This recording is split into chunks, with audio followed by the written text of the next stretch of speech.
जो हमारा कोर्स है, कोर्स ये कि हमें 1.5 मंथ्स के अंदर इस कोर्स को ख़त्म करना है, जिसके अंदर ऑडिट की जितने भी समराइज्ड वर्जन में कंप्लीट कोर्स को हम कवर करेंगे, प्लस ड्राफ्टिंग भी कवर करेंगे और टेस्टिंग भी कवर करेंगे। छोटा सा मैं आप लोगों को मैं अपना इंट्रोडक्शन करवा देता हूँ। मेरा नाम हाफिज़ सलमान है और previously I was in Deloitte, जहाँ से मैंने अपनी आर्टिकलशिप कंप्लीट करी और अब करंटली मैं सर्व कर रहा हूँ in industry as a head of finance. मैं भी आप लोगों की तरह मैंने भी इसी जर्नी से सीए क्वालिफाई करा है और अल्हम्दुलिल्लाह क्वालिफाई कर लिया है और मैंने फिर एमबीए भी कंप्लीट करा अपना। तो ये ओवरऑल मेरा बैकग्राउंड था। अच्छा, इसके अलावा मैं सीफेप से एडवांस ऑडिट भी पढ़ा रहा होता हूँ और लास्ट अभी मैंने फर्स्ट बैच है मेरा जिधर से मैं ये कैफेट मैंने पढ़ा रहा हूँ। ठीक है, तो कैफेट को देखते हैं। सबसे पहले मास्टर शीट्स को हम देख लेते हैं, मास्टर शीट्स किस तरीके की बनी हुई है। काफ़ी सारे स्टूडेंट्स जो हैं मास्टर शीट्स का पूछ रहे थे कि मास्टर शीट्स क्या बनी हुई है। देखिए जी, ये मास्टर शीट दिख रही है आपको? दिख रही है? विजिबल है? छोटा बहुत है, ठीक है। अब और अब सही है, ठीक है। सबको दिख रही है? स्क्रीन दिख रही है सबको? सबकी स्क्रीन पर डॉक्यूमेंट विजिबल है? जवाब दे दें, ऑनलाइन जितने भी लोग बैठे हुए हैं जवाब दे दें। सबकी विजिबिलिटी क्लियर है? थोड़ा सा जूम कर दें, ठीक है जी। अच्छा जी, मुझे ये बताएं, आप लोगों ने प्रीवियसली भी थोड़ा बहुत तो पढ़ा ही होगा, चीज़ें पढ़ी होंगी, ऐसा तो नहीं है कि बिल्कुल आप स्क्रैच से आए होंगे। तो मुझे ये बताएं कि जो फाइनेंशियल स्टेटमेंट आप लोग बनाते हैं वो किस बेसिस पे बनाते हैं? फाइनेंशियल स्टेटमेंट किस हिसाब से बनाते हैं? मतलब अकाउंटिंग स्टेटमेंट कौन बताता है फाइनेंशियल स्टेटमेंट का? आईएफआरएस आपको बताता है। कोई फ्रेमवर्क है जिसको हम कहते हैं फ्रेमवर्क, ठीक है। तो एप्लीकेबल फाइनेंशियल रिपोर्टिंग फ्रेमवर्क क्या है हमारा? आईएफआरएस। अच्छा, क्या ये ज़रूरी है कि आईएफआरएस ही हो? क्या डिफरेंट हो सकता है? हाँ, कैसे? अगर गवर्नमेंट ने अलाउ करा हुआ है तो डिफरेंट हो सकता है, ठीक है। और कंपनी की पॉलिसी है। देखें, दो चीज़ें, या तो आपको अगर तो गवर्नमेंट बोलती है लॉ या रेगुलेशन, अगर आपको बोल देती है भाई ये चीज़ आपने फॉलो करनी है तो आपने फॉलो करनी है, फिर कंपनी की पॉलिसी वॉलिसी कोई मायने नहीं रखेगी, ठीक है। जैसे यूएस के अंदर यूएस गैप फॉलो होता है, वहाँ आईएफआरएस फॉलो नहीं होता। बाकी डिफरेंट कंट्रीज़ ने आईएफआरएस को अडॉप्ट कर लिया, लेकिन हमारी कंट्री के अंदर आईएफआरएस तो फॉलो होता है, साथ ही साथ कुछ कंपनीज एक्ट की रिक्वायरमेंट्स भी है कि आपको ये डिस्क्लोजर देना है, ये डिस्क्लोजर देना है, जो कि आईएफआरएस के अंदर कहीं भी नहीं है, ठीक है। लेकिन कंपनीज एक्ट ने आपको बता दिया भाई ये भी चीज़ आपने एडिशनल देनी है, तो आपने वो भी देनी होती है, जबकि आईएफआरएस की रिक्वायरमेंट नहीं है। तो हमारा फ्रेमवर्क क्या है? हमारा framework IFRS plus companies act की जो रिक्वायरमेंट है। समझ में आ रहा है सबको? इधर से भी साथ साथ मुझे कंफर्म करते रहे, जो लोग ऑनलाइन ले रहे हैं सबको साथ साथ चीज़ें समझ में आ रही है, और साथ साथ पार्टिसिपेट करें चैट पर कि जो जब जब मैं क्वेश्चन पूछ रहा हूँ तो आप लोग मुझे बताते रहें, ठीक है। अच्छा, अब मुझे ये बताएं कि ऑडिट क्या है? एग्जामिनेशन ऑफ फाइनेंशियल स्टेटमेंट, हाँ भाई। वेरिफिकेशन करना। जो ऑनलाइन लोग हैं वो भी तो बताएं ना भाई, चैट पर बताएं साथ साथ। जितने भी लोग ऑनलाइन क्लास ले रहे हैं तो वो मुझे चैट पर साथ साथ बताते रहें, जवाब देते रहें चैट बॉक्स में। अच्छा जी, क्या ऑडिट के लफ्ज में क्या ओपिनियन देना भी शामिल है? हाँ, ऑडिट के लफ्ज के अंदर ओपिनियन देना शामिल है।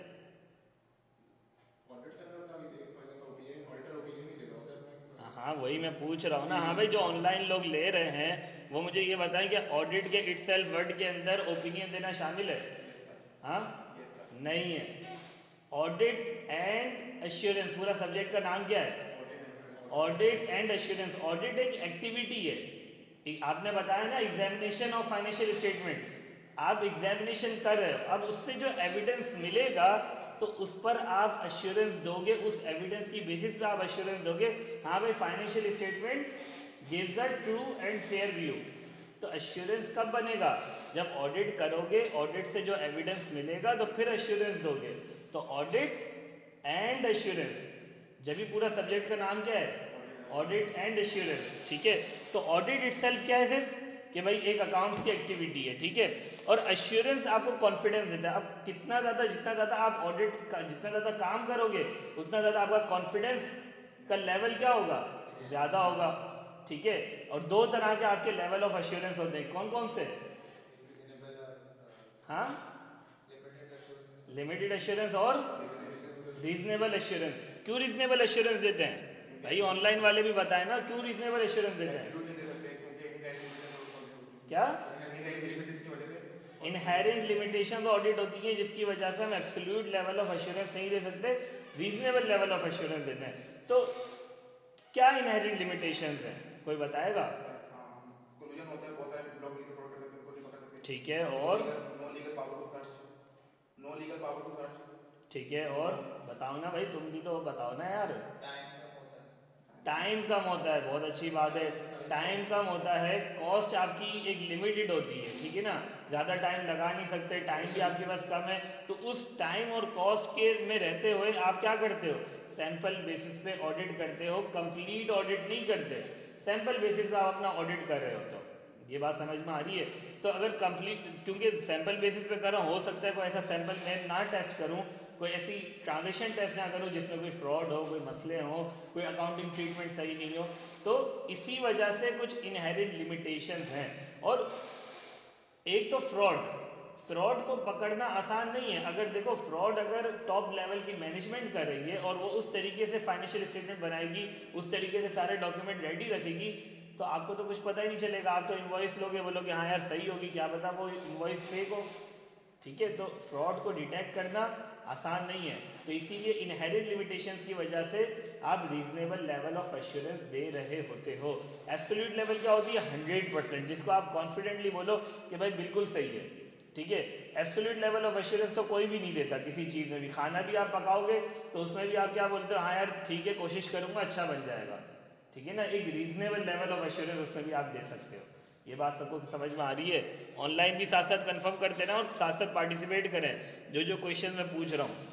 अच्छा जी, एप्लीकेबल फाइनेंशियल, अब सवाल ये आता है कि ऑडिट करते क्यों हैं, ऑडिट की नीड क्यों है, क्यों ज़रूरत क्यों है? हाँ, कंपनी लॉ की रिक्वायरमेंट, अगर ये रिक्वायरमेंट ना हो तो फिर हाँ, क्यों क्यों शेयर होल्डर्स को जल्दी जल्दी इधर बताओ भाई, ऑनलाइन ऑनलाइन वाले लोग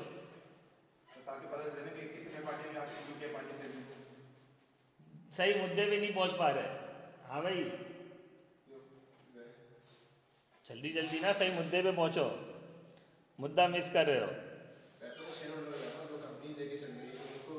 हाँ आप सही आ रहे हो, सही आ रहे हो, क्या बोला? इन्वेस्टमेंट शेयर होल्डर्स की है, चलाने वाले लोग कौन है? डायरेक्टर्स हैं। इन्वेस्टमेंट करने वाले लोग डिफरेंट हैं, चलाने वाले लोग डिफरेंट हैं, जिसकी वजह से ऑडिट की ज़रूरत पड़ रही है। वरना अगर चलाने वाले लोग और इन्वेस्टमेंट करने वाले लोग अगर सेम होते तो आपको नीड नहीं पड़ती ऑडिट करने की। आप बोलते मेरा ही पैसा लगा हुआ है, मैं ही चला रहा हूँ, तो मुझे क्या ज़रूरत है ऑडिट करवाने की? क्या पागल हूँ, मेरा दिमाग ख़राब है क्या, क्यों करवाना है ऑडिट? बात समझ में आ रही है? तो जब ऑनर्स आपका जिसका पैसा लगा हुआ है वो घर में बैठा हुआ है, ठीक है, और चला कोई और है, तो जाहिर है कोई चलाने वाला डिफरेंट बंदा है, तो उसको बेचारे को फिक्र लगी रहेगी ना मेरा पैसा किधर यूटिलाइज हो रहा है, कहीं वो पैसा मेरे घर, वो अपने घर तो नहीं ले जा रहा, कहीं पता चला वो डाले खरीद रहा हो, वो लैंड क्रूजर खरीद रहा हो उस पैसों से। समझ में आ रही है बातें? तो उसको फिक्र लगी होती है, इसी वजह से वो क्या करता है, ऑडिट करवाता है। इसी वजह से कंपनीज के ऊपर जो आपकी पब्लिक कंपनी होती है जिसमें नॉर्मली पब्लिक का पैसा लगा हुआ होता है, और जो प्राइवेट कंपनी जिनका पेड अप कैपिटल 1 मिलियन से ज़्यादा होता है, उनके ऊपर कंपनीज एक्ट ने रिक्वायरमेंट लगा दी कि भाई आपने ऑडिट करवाना है। क्योंकि किसको सेफ गार्ड करे, इन्वेस्टर्स को जो पैसा लगा रहे। बाकी इसके अलावा अगर 1 मिलियन से कम भी आपका प्राइवेट कंपनी का पेड अप कैपिटल है और उनके शेयर होल्डर्स अलग हैं और जो चलाने वाले लोग डिफरेंट हैं, और वो चाहते हैं कि भाई मुझे ऑडिट करवाना है, तो वो करवा सकते हैं वॉलंटरीली। बात समझ में आ रही कि ऑडिट की नीड क्यों है? हाँ, बैटरी लो हो गई यार, ये कोई एडमिन को बोल देगा कि भाई चार्जिंग लगा लो। ये चार्जिंग वगैरह लगी हुई है वैसे, पता नहीं, खैर बोल दो उनको।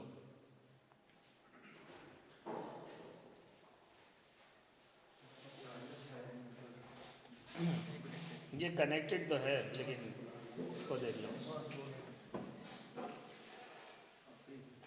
ठीक है भाई। इधर से ऑनलाइन वाले सबको आवाज़ क्लियर आ रही है मेरी?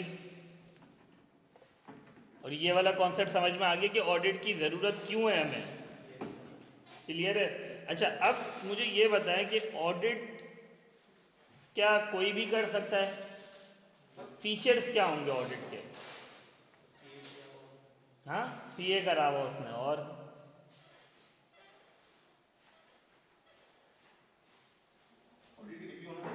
क्या? ऑडिट की डिग्री होना चाहिए, और हाँ, आई कैश से रजिस्टर होनी चाहिए, ठीक है, और भाई ऑडिट करवा रहा है ना शेयर होल्डर, एक ऑडिट करवा रहा है तो शेयर होल्डर ऑडिट किससे करवाएगा? किसी से भी करवा ले, कोई बोर्ड ऑफ डायरेक्टर्स की किसी रिश्तेदार से करवा ले। हाँ, नहीं, अगर लेट से कोई बोर्ड ऑफ डायरेक्टर है, ठीक है, जो कंपनी उसकी चला रहा है, उसका भाई सीए क्वालिफाइड है, क्या करे? करवा ले। हाँ, इंडिपेंडेंट होना चाहिए। तो आप बात समझ में आ रही है? सीए होना ज़रूरी नहीं है। मेजर मेजर रिक्वायरमेंट क्या है? सीए की तो रिक्वायरमेंट है, ठीक है, वो साइनिंग वही करेगा, लेकिन असल ऑडिट का ऑब्जेक्टिव क्या है? कि बंदा कौन ऑडिट करे? इंडिपेंडेंट पर्सन हो, ठीक है। और उसके अंदर एक और चीज़, जो पूरा ऑडिट हम कंडक्ट करते हैं किस बेसिस पे करते हैं? सैंपल बेसिस पे। और सैंपल सेलेक्ट किस बेसिस पे करते हैं? मटीरियलिटी की बेसिस पे।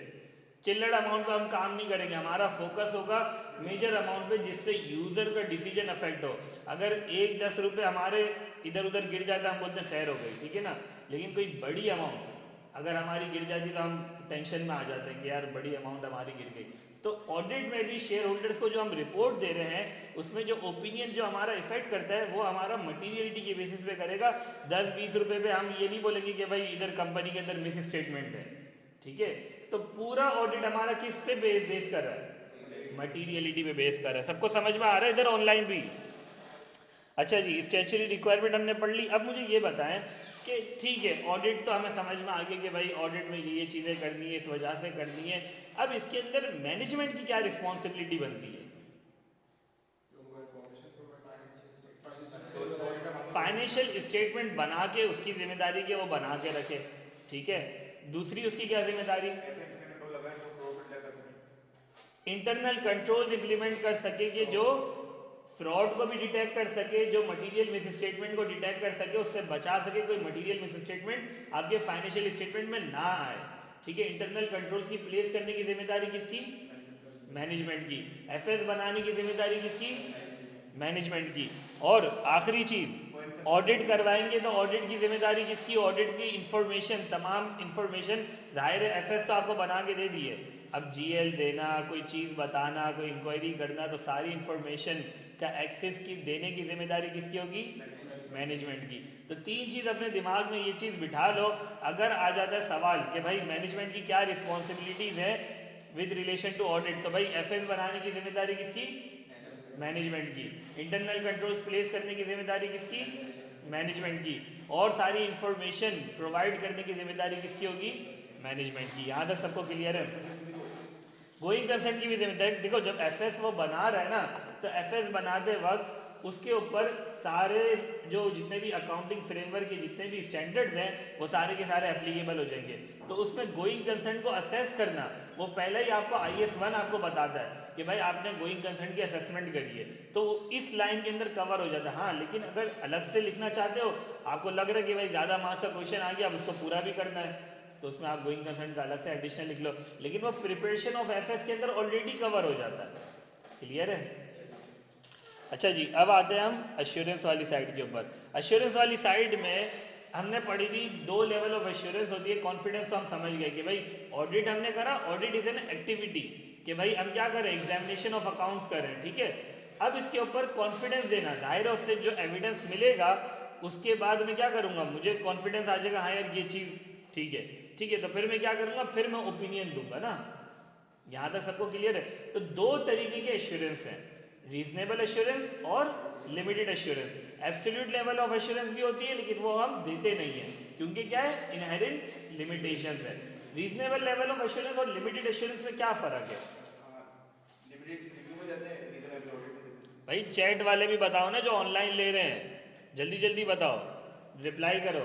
हाँ भाई, लिमिटेड रिव्यू में जाते हैं, लिमिटेड रिव्यू जब करते हैं, लिमिटेड रिव्यू जब करते हैं, ठीक है, रिव्यू में देते हैं। नेगेटिव फॉर्म ऑफ एश्योरेंस होती है, नेगेटिव फॉर्म ऑफ एश्योरेंस होती है, और मॉडरेट लेवल होती है, मॉडरेट लेवल ऑफ एश्योरेंस, ठीक है।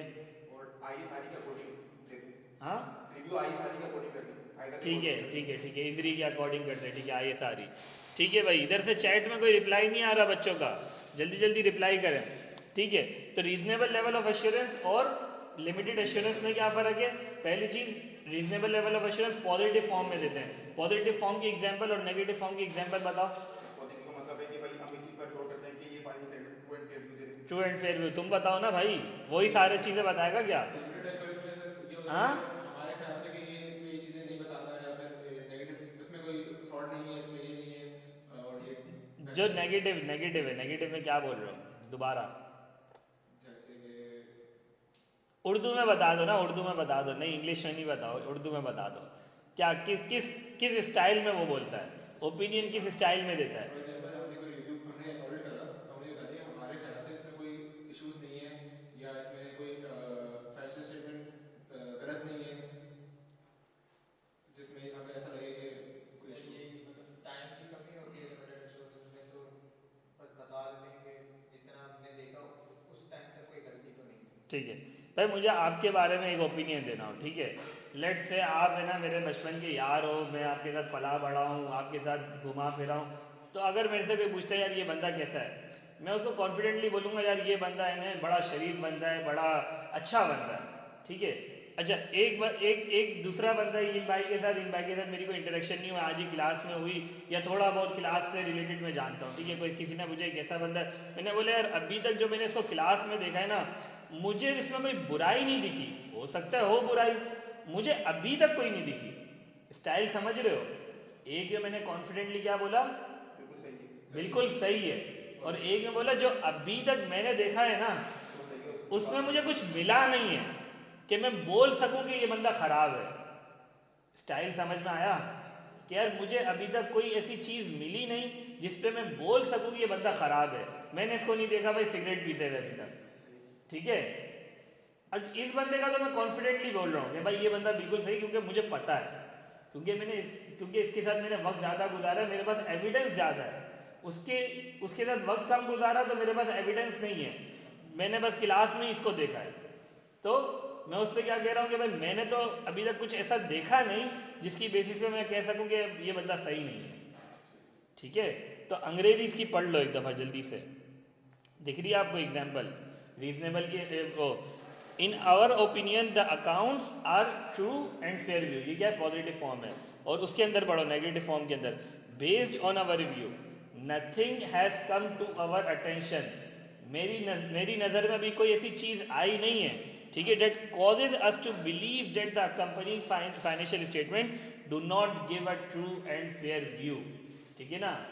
मेरी नज़र में कोई ऐसी चीज़ आई नहीं है कि मैं बोल सकूं कि भाई फाइनेंशियल स्टेटमेंट में कुछ मसले हैं, ठीक है। क्लियर है यहाँ तक? अच्छा जी, ऑडिट होता है, एक रिव्यू होता है, दो तरह की हमारी इंगेजमेंट होती है। ऑडिट के अंदर फ़र्क, ऑडिट और रिव्यू के अंदर फ़र्क है कि भाई उसके रिव्यू के अंदर प्रोसीजर्स कम परफॉर्म करते हैं, ऑडिट के अंदर प्रोसीजर ज़्यादा परफॉर्म करते हैं। जितने ज़्यादा प्रोसीजर्स परफॉर्म करेंगे उतना ज़्यादा एविडेंस आएगा, जितना ज़्यादा एविडेंस आएगा उतना ज़्यादा आपका कॉन्फिडेंस ज़्यादा होगा, लेवल ऑफ एश्योरेंस आपका बढ़ जाएगा, ठीक है। जब प्रोसीजर्स कम करेंगे तो आपका लेवल ऑफ एश्योरेंस कम हो जाएगा। यहाँ तक सबको क्लियर है? अब मुझे जल्दी से बताओ एलिमेंट्स क्या होते हैं एश्योरेंस इंगेजमेंट के, पढ़ा होगा ना आप लोगों ने, एलिमेंट्स, 5 एलिमेंट्स, याद आ रहा है ये भूल गए? भाई ऑनलाइन वाले किधर सो रहे हैं, पता चला ऑनलाइन ओपन करके सब सोने चले गए। हाँ भाई जल्दी जल्दी, ऐसा कुछ भी नहीं पढ़ा था?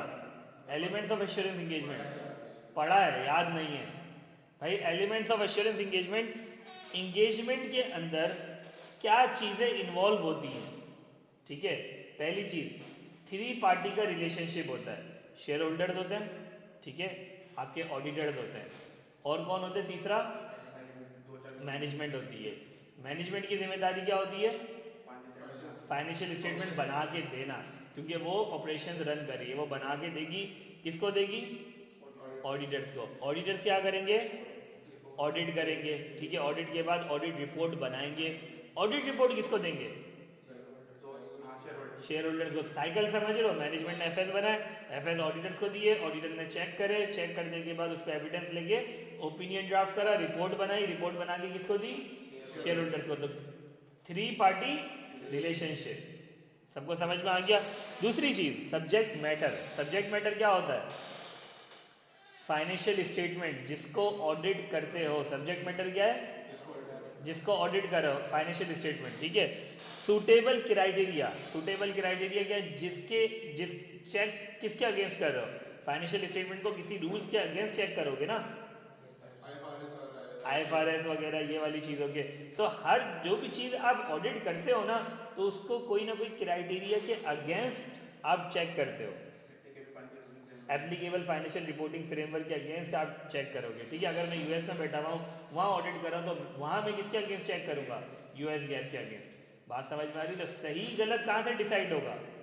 वो फ्रेमवर्क से डिसाइड होगा, ठीक है ना। अगर मेरे बारे में कोई पूछता है ये कैसा बंदा है, तो वो भी कोई क्राइटेरिया लेके आएगा कि यार ये कुछ 5 चीज़ें 10 चीज़ें मुझे बताओ कि इस चीज़ में ये कैसा बंदा है, कि भाई सिगरेट पीता है नहीं पीता, छालिया खाता है नहीं खाता। तो वो कोई ना कोई क्राइटेरिया होगा, तो क्राइटेरिया के अगेंस्ट ही आप ऑडिट करते हैं, ठीक है। फिर इसके बाद क्या मिलेगा आपको? जब आप काम करोगे, ऑडिट करोगे, तो आपको एविडेंस मिलेगा। एविडेंस मिलेगा तो उसकी बेसिस पे आप ऑडिट रिपोर्ट दे रहे होगे। तो यहाँ तक सबको क्लियर है? अभी मैं सिर्फ बेस पे कहानी, अभी ऑडिट स्टार्ट नहीं करा अभी हमने, अभी तो सिर्फ हम बेस पढ़ रहे हैं कि यार जो हमारे बिल्कुल एक स्टार्टिंग जो कॉन्सेप्ट्स है ना, उसको हम रिवाइज कर रहे हैं, ठीक है। यहाँ तक सबको क्लियर है? अच्छा जी, अब आ जाते हैं स्टैच्यूटरी ऑडिट के एडवांटेजेस क्या हैं और डिसएडवांटेजेस क्या हैं। जल्दी जल्दी छोटी छोटी चीज़ें इसमें बस जल्दी से पढ़ना है और आगे बढ़ना है, ठीक है। एडवांटेज क्या होगा? कि भाई क्रेडिबिलिटी इंप्रूव हो जाएगी, शेयर होल्डर्स को पता चल जाए हाँ भाई ये चीज़ें चल रही है, उसको एक कॉन्फिडेंस आ जाएगा, ठीक है। दूसरी चीज़ क्या होगी? मैनेजमेंट को पता चल जाएगा हाँ यार ये भी सारी अपनी स्टैच्यूटरी रिक्वायरमेंट पूरी करें। अगर कोई नॉन स्टैच्यूटरी रिक्वायरमेंट है, लाइक COCG की रिपोर्ट बनाना है, वो सारी चीज़ें उसको वो भी समझ में आ जाएगा हाँ यार ये चीज़ें हम कर रहे हैं, ठीक है। इसके अलावा अगर कोई इंटरनल कंट्रोल्स की वीकनेसेस हैं, तो वो किसी इंगेजमेंट में जो पब्लिक कंपनीज होती हैं, लिस्टेड कंपनीज, उसमें हम मैनेजमेंट लेटर देते हैं जिसमें हम बताते हैं भाई इंटरनल कंट्रोल की वीकनेसेस वगैरह, तो वो भी हम हाईलाइट कर देते हैं, उसको पता चल जाता है, ठीक है। डिसएडवांटेज क्या होंगे? कॉस्ट आएगी एडिशनल।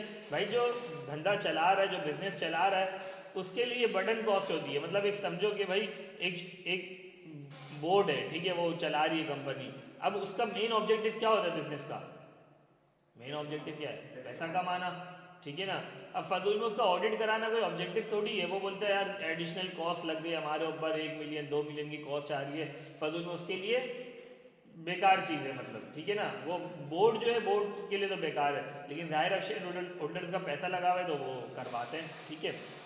दूसरी चीज़, जब ऑडिट स्टार्ट होता है तो सारा डेटा आपको ऑडिटर्स को देना होता है, ठीक है। तो आपका जो फाइनेंस डिपार्टमेंट होता है वो इंगेज हो जाता है इस एक्टिविटी के अंदर। डेटा दे रहे हैं, डेटा बना रहे हैं, कभी वो एजिंग मांग रहे हैं, कभी क्या चीज़ें मांग रहे हैं। तो आपके जो मेन ऑपरेशंस होते हैं, जो डेली की ट्रांजेक्शन होती हैं, वो क्या होती हैं? डिस्टर्ब हो जाती है। बात समझ में आ रही है? जो ऑनलाइन वाले लोग बैठे हुए हैं जल्दी जल्दी साथ साथ बता दे रहे हैं। इसके अलावा हाँ, कॉन्फिडेंशियलिटी तो खैर उसमें ब्रीच नहीं होगी। कॉन्फिडेंशियलिटी आप ब्रीच नहीं कह सकते, क्योंकि देखो ऑडिटर को पता चलता है, क्योंकि एक रिक्वायरमेंट है सॉर्ट ऑफ, वो मेक श्योर करते हैं कि भाई आपकी कॉन्फिडेंशियलिटी मेंटेन रहे, किसी और को वो पास ऑन ना करें इन्फॉर्मेशन। तो वो कॉन्फिडेंशियलिटी सॉर्ट ऑफ आप कह नहीं सकते डायरेक्टली डिसएडवांटेज है, क्योंकि वो मेक श्योर करता है कि भाई आपकी कॉन्फिडेंशियलिटी ब्रीच ना हो, किसी और को वो पास ऑन ना करे। उसके लिए पूरा एक कोड ऑफ एथिक्स बनाया हुआ है, ठीक है। अच्छा जी, दूसरी चीज़ क्या है कि भाई सैम्पलिंग की बेसिस पे आप ऑडिट करो, एक सॉर्ट ऑफ डिसएडवांटेज है, क्योंकि हो सकता है आपका सैम्पलिंग की वजह से आपका ओपिनियन सही ना है, ठीक है। तो ये छोटे छोटे मोटे डिसएडवांटेजेस हैं कि कुछ सिस्टम के अंदर इनहेरेंट लिमिटेशन होती हैं, फ्रॉड को डिटेक्ट करना मुश्किल है, ठीक है। तो मेजर क्या चीज़ है, मेजर आपकी चीज़ है भाई कॉस्ट एक तो ज़्यादा है, ठीक है, आपके पास इतना ज़्यादा टाइम नहीं होता, ठीक है, और आपका जो स्टाफ होता है वो डिस्टर्ब हो जाता है। तो ये मेजर आपके डिसएडवांटेज हैं। क्लियर है सबको यहाँ तक? पॉइंट 7 पे लिखा है most of audit evidence are persuasive rather than conclusive. हाँ, मोस्ट ऑफ ऑडिट, अब जैसे ना देखो परसुएसिव और कंक्लूसिव, इसमें फ़र्क है। कंक्लूसिव चीज़ होती है जिसको आप कॉन्फिडेंटली बोलो भाई ये अमाउंट है, जैसे मैं अगर बोलूँ भाई 5 + 5 क्या होगा, 10 होगा, ये कंक्लूसिव एविडेंस है, ठीक है।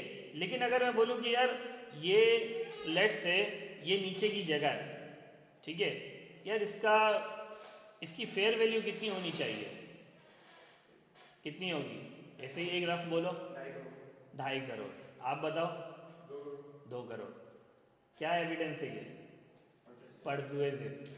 एक बोल रहे 2 करोड़, एक बोल रहे 2.5 करोड़, ये भाई होंगे शायद बोलेंगे 3 करोड़, मैं हूँगा शायद बोलूँगा 1.5 करोड़, हर किसी की डिफरेंट है। अब उसके अंदर जज करना कि यार कौन सी रीजनेबल है, ठीक है, करीब करीब कौन सी है, तो वो एक परसुएसिव एविडेंस है जिसके ऊपर आप बोल रहे हो हाँ यार ये चीज़ करीब करीब लग रही है, कंक्लूसिव नहीं है ये। तो बहुत ज़्यादा एविडेंसेस क्या होते हैं इसमें, परसुएसिव एविडेंसेस होते हैं, एस्टिमेट्स इन्वॉल्व होती हैं, जजमेंट इन्वॉल्व होती हैं। क्लियर है सबको भाई, सबको क्लियर है? इधर ऑनलाइन भी, ऑनलाइन वाले भी साथ साथ रहे, पता चला सो गए सारे। अच्छा जी, अब आ जाते, देखिए अब असल ऑडिट स्टार्ट हो रहा है, जो ये आइजा 200। आइजा क्या होता है पहले तो मुझे ये बता दें, आइजा का फुल फॉर्म क्या है, international standards on auditing. IFRS आपको क्या बताता है कि यार अकाउंटिंग का ट्रीटमेंट क्या होना चाहिए फाइनेंशियल स्टेटमेंट बनाने के लिए।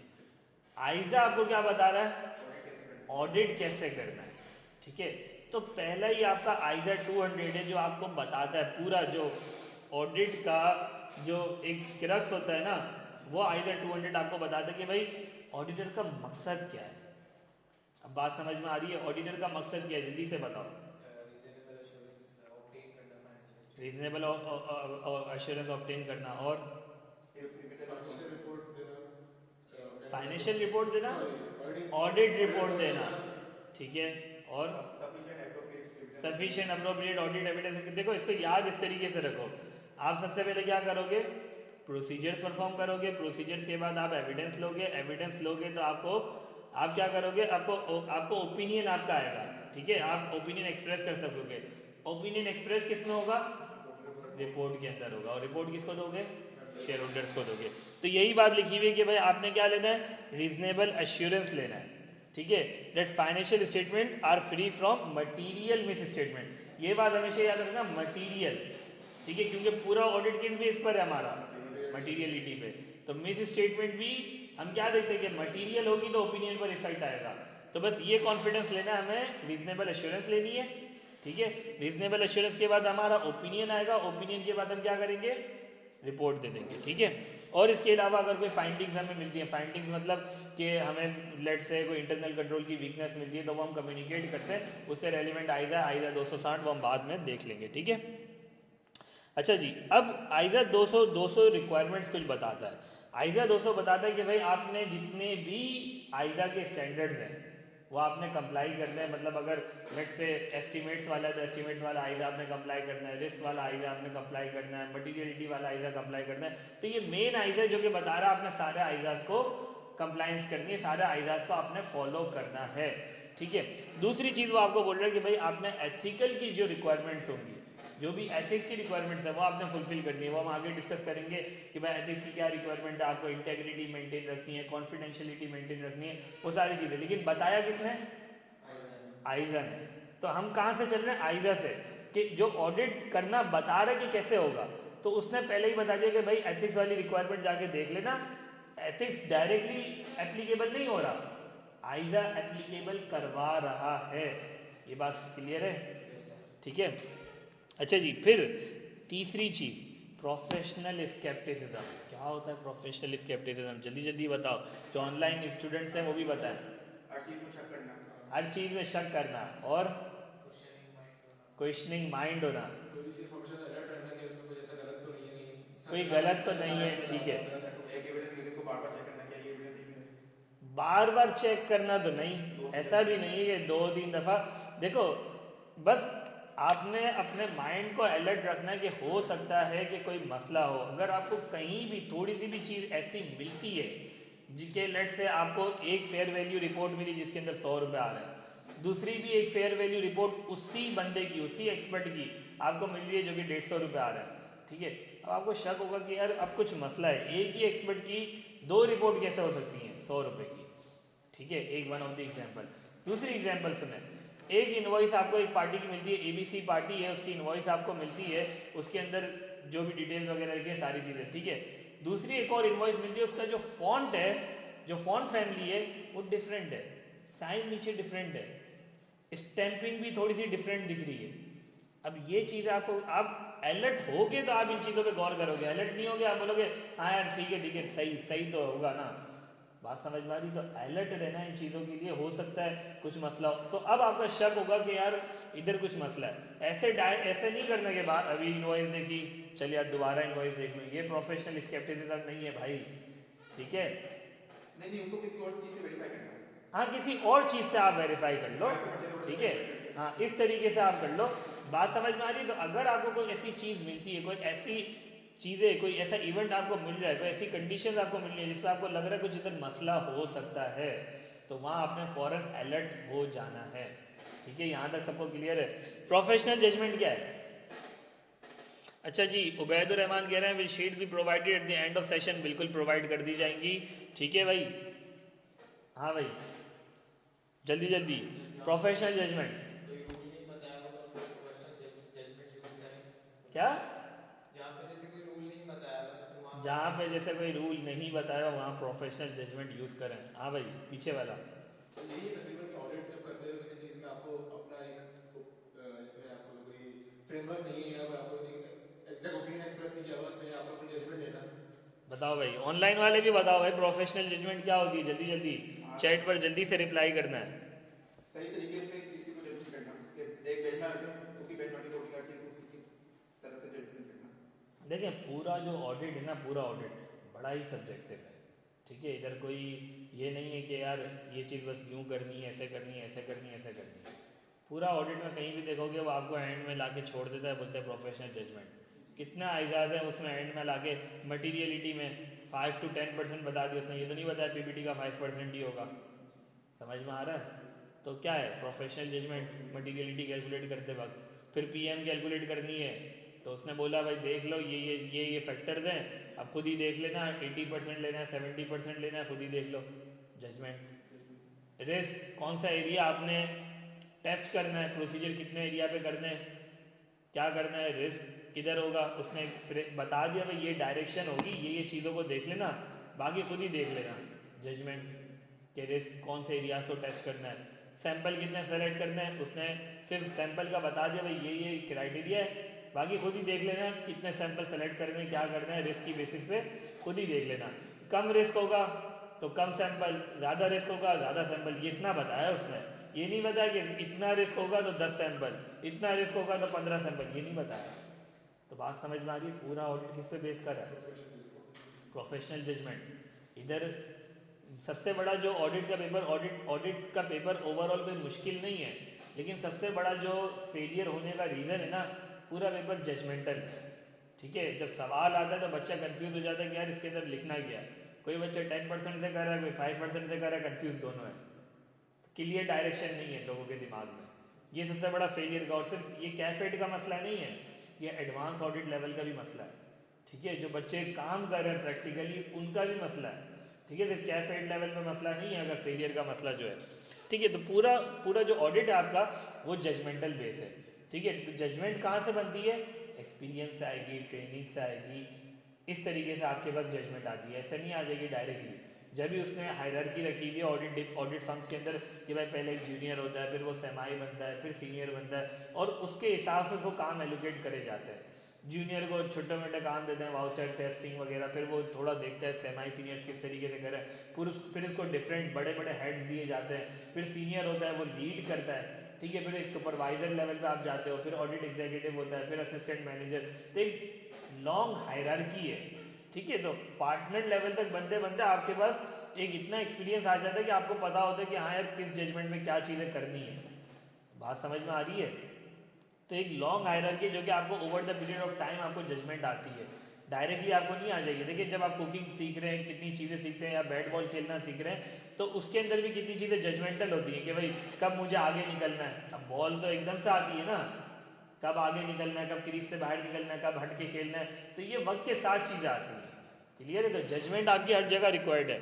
और पांचवा काम क्या करना है आपने, सफिशिएंट अप्रोप्रिएट ऑडिट एविडेंस लेना है।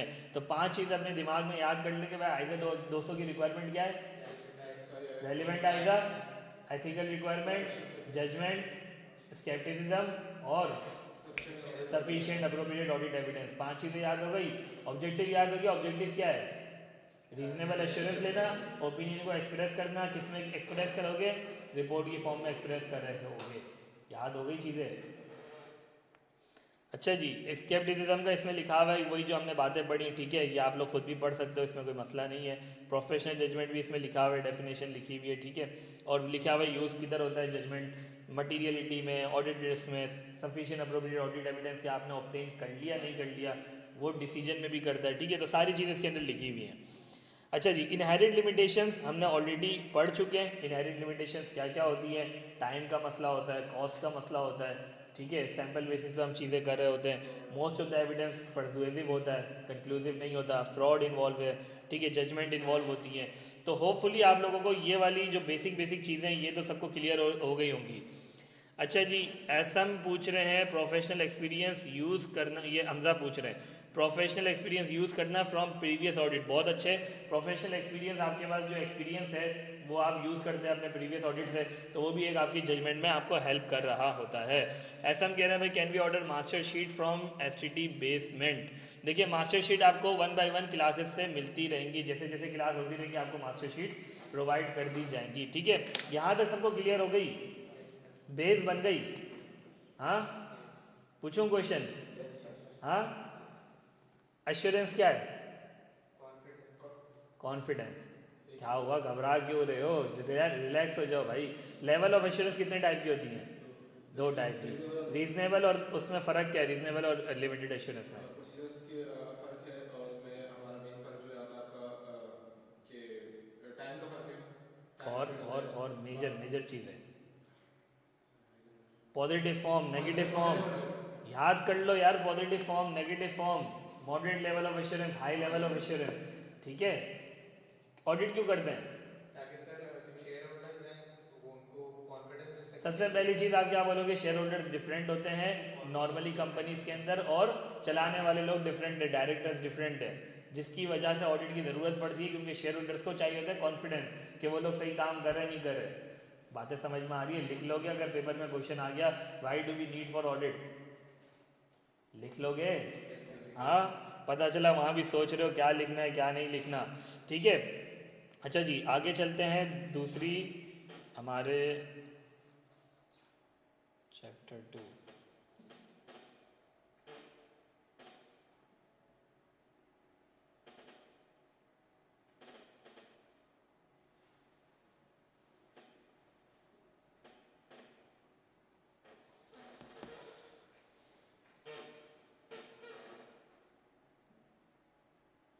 अच्छा जी, अब अज्यूम करें कि भाई हमारे पास एक नया क्लाइंट आया, आप ऑडिट फर्म है, ठीक है, आप लोग 3 पार्टनर्स हैं, ठीक है, और आप लोगों के पास एक क्लाइंट आया, क्या करना है, एक्सेप्ट कर लें? क्लाइंट बोल रहा है 1 मिलियन की फीस दूंगा, क्या करना है? पहले बैकग्राउंड वेरिफिकेशन करेंगे, क्यों?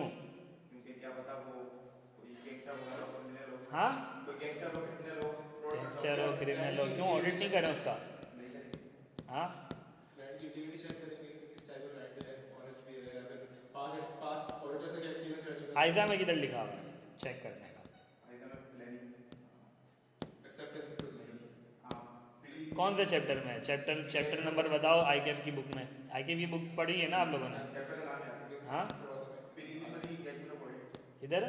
Preliminary preliminary engagement of audit, ठीक है। हाँ भाई, इधर वाले ऑनलाइन वाले बच्चे, हमजा कह रहे हैं सर परवेजिव वाला पॉइंट क्लियर कर दें। परसुएसिव वाला था, परवेजिव वाला नहीं था चंदा। परवेजिव अभी हमने नहीं पढ़ा, परवेजिव बाद में पढ़ेंगे। परसुएसिव एविडेंस हमने पढ़ा था कि परसुएसिव और कंक्लूसिव एविडेंस क्या होता है। परसुएसिव एविडेंस मैंने बताया था कि भाई कंक्लूसिव एविडेंस ये कि 5 + 5 10, आपको पता है कि भाई 5 + 5 क्या होगा, 10 होगा। मैंने बच्चे से इधर क्वेश्चन पूछा कि परसुएसिव एविडेंस के अंदर लेट्स से कि अगर ये हमारा एक बेसमेंट है, ठीक है एसिडिटी का, तो इधर की फेयर वैल्यू क्या होगी। तो एक बच्चे ने बोला 2.5 करोड़ होगी, एक बच्चे ने बोला 3 करोड़ होगी, एक बच्चे ने बोला 2 करोड़ होगी। तो इधर क्या हो गया, इधर मल्टीपल आंसर्स आ गए। अब मुझे कोई एक आंसर पे सेलेक्ट करना है। जाहिर है मैनेजमेंट ने कोई रिकॉर्डिंग है तो 2.5 करोड़ से करी होगी या तो 2 करोड़ से करी होगी। अब उसको चेक करना कि 2 करोड़ सही है नहीं है, तो ये अगर उससे रिलेटेड कोई एविडेंस भी लूँगा, एक्सपर्ट की रिपोर्ट भी लूँगा, तो वो मेरे लिए क्या होगी, परसुएसिव एविडेंस होगा, कंक्लूसिव नहीं होगा। उसकी हो सकता है उसकी वैल्यू 2.5 करोड़ भी हो। ठीक है, क्लियर है सबको। अच्छा जी, किधर है भाई, जल्दी जल्दी बताओ, आइजा में किधर लिखा हुआ है, किधर आप लोगों ने पढ़ा था, क्या था क्या नहीं था, जल्दी से। कोई क्लाइंट आपके पास आया, क्या करें सबसे पहले। चलो आज चलो छोड़ो, किधर लिखा हुआ था छोड़ो, कि क्या क्लाइंट आ गया, क्लाइंट क्या क्या चीज़ें करनी है, एक्सेप्ट करने से पहले क्या क्या चीज़ें करनी है। हाँ, बैकग्राउंड चेक करेंगे। एथिकल रिक्वायरमेंट किसकी, अपनी, इंडिपेंडेंट है नहीं है, और क्लाइंट को कर सकते नहीं कर सकते।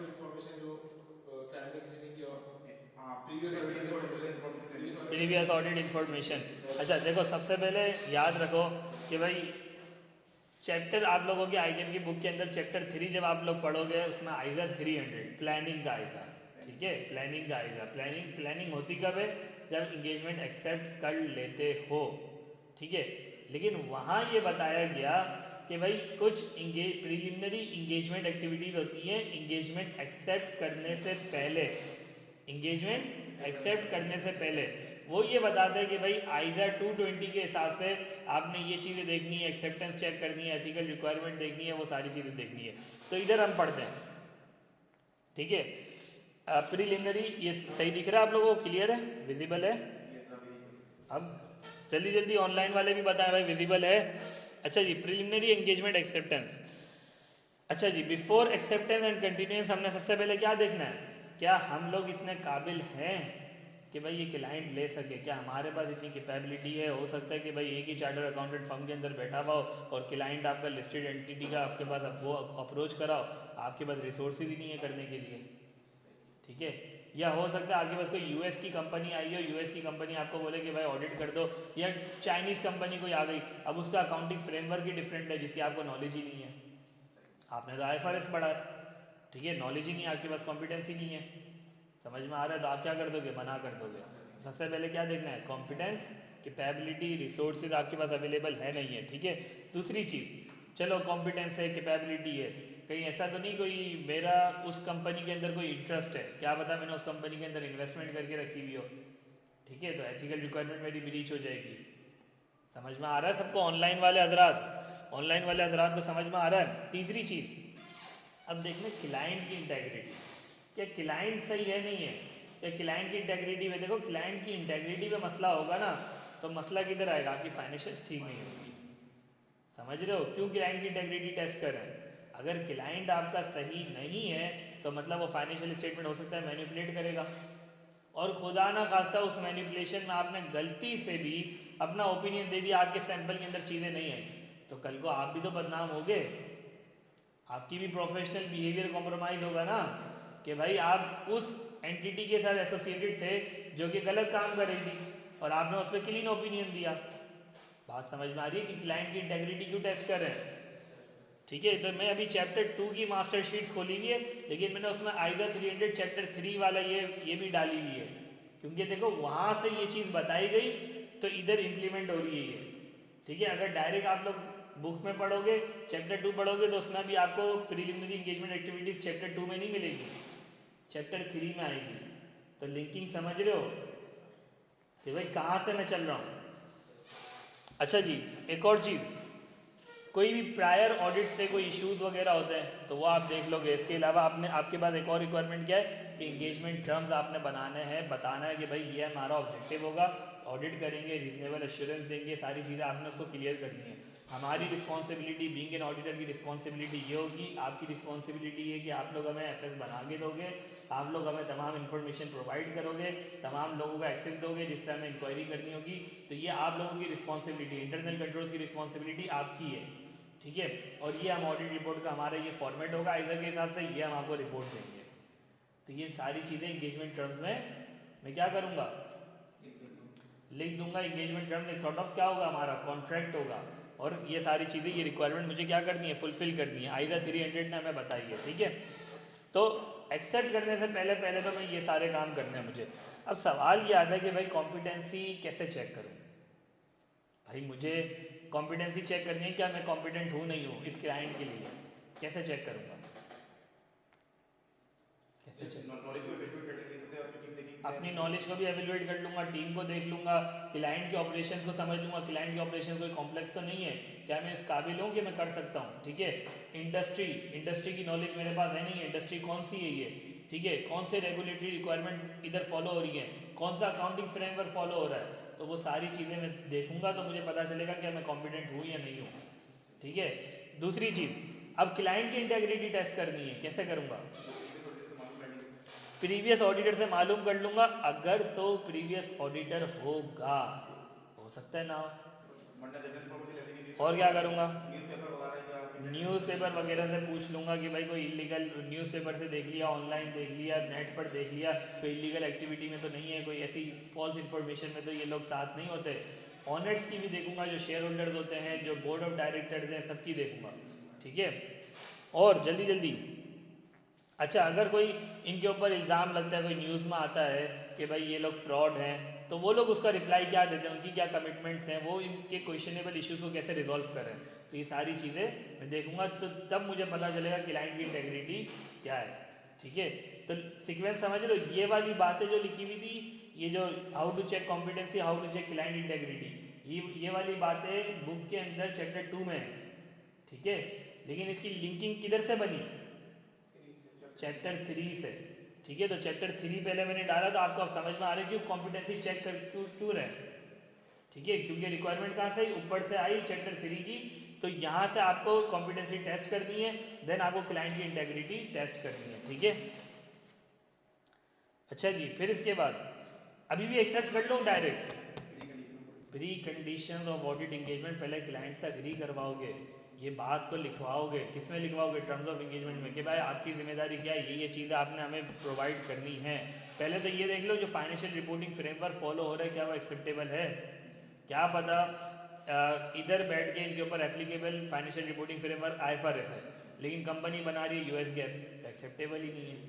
तो आप ऑडिट लोगे, ऑडिट ही नहीं लोगे आप, क्योंकि एक्सेप्टेबल ही नहीं है। आपको फॉलो क्या करना चाहिए था, IFRS फॉलो करना चाहिए था। जब आपने पूरा फ्रेमवर्क ही डिफरेंट फॉलो करा है, आपने तो पूरा का पूरा, आपका FS ही सही नहीं है, तो एक्सेप्ट क्या करके करूँ मैं ऑडिट, ठीक है। समझ में आ रही है बातें, ऑनलाइन वाले हजरात समझ में आ रही है। अच्छा जी, दूसरी चीज़ फिर क्या करेंगे, एग्रीमेंट बनाएंगे। एग्रीमेंट में क्या लिख लेंगे कि भाई वही बात है, वही जो हमने शुरू में पढ़ी थी, FS बनाने की जिम्मेदारी किसकी, आपकी। इंटरनल कंट्रोल्स की जिम्मेदारी किसकी, आपकी। सारी इन्फॉर्मेशन आपने मुझे देनी है, क्योंकि मैं ऑडिट कर रहा हूँ तो मुझे इन्फॉर्मेशन चाहिए होगी, ठीक है। अगर तो ये प्री कंडीशन एग्जिस्ट नहीं करती तो आप बात करोगे उनसे कि भाई ये कर दो, अगर तो वो नहीं मानेंगे तो आप ये ऑडिट एक्सेप्ट नहीं करोगे। क्लियर है सबको। अब आ जाते हैं टर्म्स ऑफ इंगेजमेंट में। टर्म्स ऑफ इंगेजमेंट में हमने ऑलरेडी चीज़ें पढ़ ली हैं कि भाई मैंडेटरी चीज़ें क्या होंगी, ऑब्जेक्टिव, कि भाई मकसद क्या है ऑडिट का मकसद पता है ना आप लोगों को, रीजनेबल एश्योरेंस देना, ठीक है, और ओपिनियन एक्सप्रेस करना, और किस में करना, रिपोर्ट की फॉर्म में शेयर होल्डर्स को जाएगा। तो ऑब्जेक्टिव और स्कोप बड़ा क्लियर होना चाहिए, ये मैंडेटरी है टर्म्स ऑफ इंगेजमेंट में डालना, ठीक है। रिस्पॉन्सिबिलिटीज बताना, ऑडिटर की क्या रिस्पॉन्सिबिलिटीज है और मैनेजमेंट की क्या रिस्पॉन्सिबिलिटीज है, ये आपने बताना है। और एप्लीकेबल फाइनेंशियल रिपोर्टिंग फ्रेमवर्क क्या होगा, आपका फाइनेंशियल रिपोर्टिंग फ्रेमवर्क IFRS है, जो भी आपने बड़ा क्लियर कर देना है टर्म्स ऑफ इंगेजमेंट में, ठीक है। और form and content of any report, जो भी आप रिपोर्ट दोगे, जैसे आप ऑडिट रिपोर्ट दोगे तो आपने बता देना भाई ऑडिट रिपोर्ट में प्रोवाइड करूंगा। मैनेजमेंट लेटर प्रोवाइड करोगे, ML दोगे तो आपने वो भी बता देना मैनेजमेंट लेटर में प्रोवाइड करूंगा। अच्छा, जो ऑडिट रिपोर्ट प्रोवाइड करूंगा तो उसका कंटेंट कहाँ से होगा, फॉर्म क्या होगी, आइजा के हिसाब से होगी, आइजा 700 के हिसाब से। बातें समझ में आ रही हैं। तो ये कितनी रिक्वायरमेंट है? 5 चीज़ें मैंडेटरी हैं इंगेजमेंट लेटर में डालना। कौन कौन सी? जल्दी जल्दी जल्दी से 5 चीज़ें। Scope of audit, objective, scope and objective of audit और रिस्पांसिबिलिटीज ऑफ मैनेजमेंट और ऑडिटर की, मैनेजमेंट और ऑडिटर की रिस्पॉन्सिबिलिटी हो गई, और फाइनेंशियल फ्रेमवर्क कौन सा लगता है? फाइनेंशियल रिपोर्टिंग फ्रेमवर्क, और क्या हो गया? 5 तो चीज़ें हैं यार, 5 चीज़ें, जल्दी जल्दी। सर जो रेफरेंस है is expected form form and content of report, बस इतना याद कर लो। Form and content of report दोबारा रिपीट करो जल्दी से। Objective and scope of audit, responsibility of management, responsibility of auditor, technical financial reporting framework और expected form of the audit report. और ये भी लिख सकते हैं कि एक्सपेक्टेड फॉर्म से अलग हो सकती है कभी-कभी। ठीक है, ठीक है, क्लियर है सबको?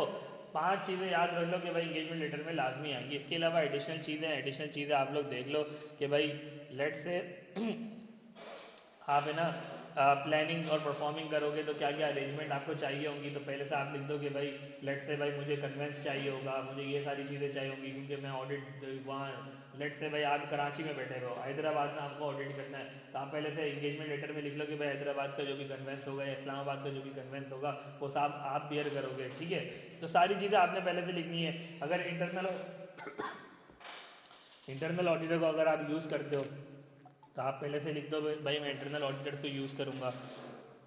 पहले से लिख लो कि भाई रिटर्न रिप्रेजेंटेशन आपने प्रोवाइड करनी है। ठीक है, इनहेरिट लिमिटेशन जो भी होंगी इंटरनल कंट्रोल्स की वो सारी चीज़ें आपने पहले से लिखनी है। ये वो बात है, एडिशनल बात है, लिखो या नहीं लिखो मसला नहीं है। फीस हो गई इसके अंदर। इसके अलावा इंगेजमेंट लेटर के बाद आपने एक्नॉलेजमेंट देनी है, ये मतलब एडिशनल बात है। ठीक है, इंगेजमेंट लेटर साइन कर दिया दोनों पार्टीज ने, फिर एक आप एक्नॉलेजमेंट दोगे, वो भी आपने इंगेजमेंट लेटर का ही पार्ट बना दिया। ठीक है, तो ये एडिशनल बात है, आप खुद भी पढ़ सकते हो। एक दफ़ा पढ़ लो जल्दी से और मुझे बताओ कोई कन्फ्यूजन तो नहीं है? जल्दी से पढ़ लो भाई, जितने भी ऑनलाइन वाले हजरात है समझ में आ रहा है? यस और नो में जवाब देते जल्दी से।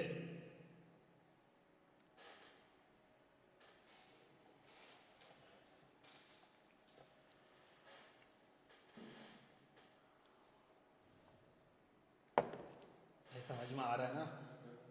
ऊपर से तो नहीं भाग रहा? हाँ, पक्की बात है।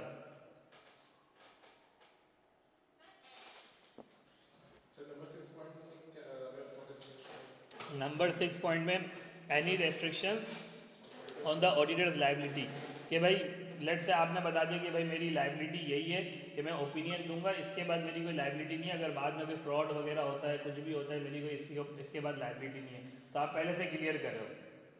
ठीक है, बाकी सब क्लियर है सबको? भाई ऑनलाइन वाले हजरात पढ़ लिया आप लोगों ने, रीड कर लिया, आगे चलें।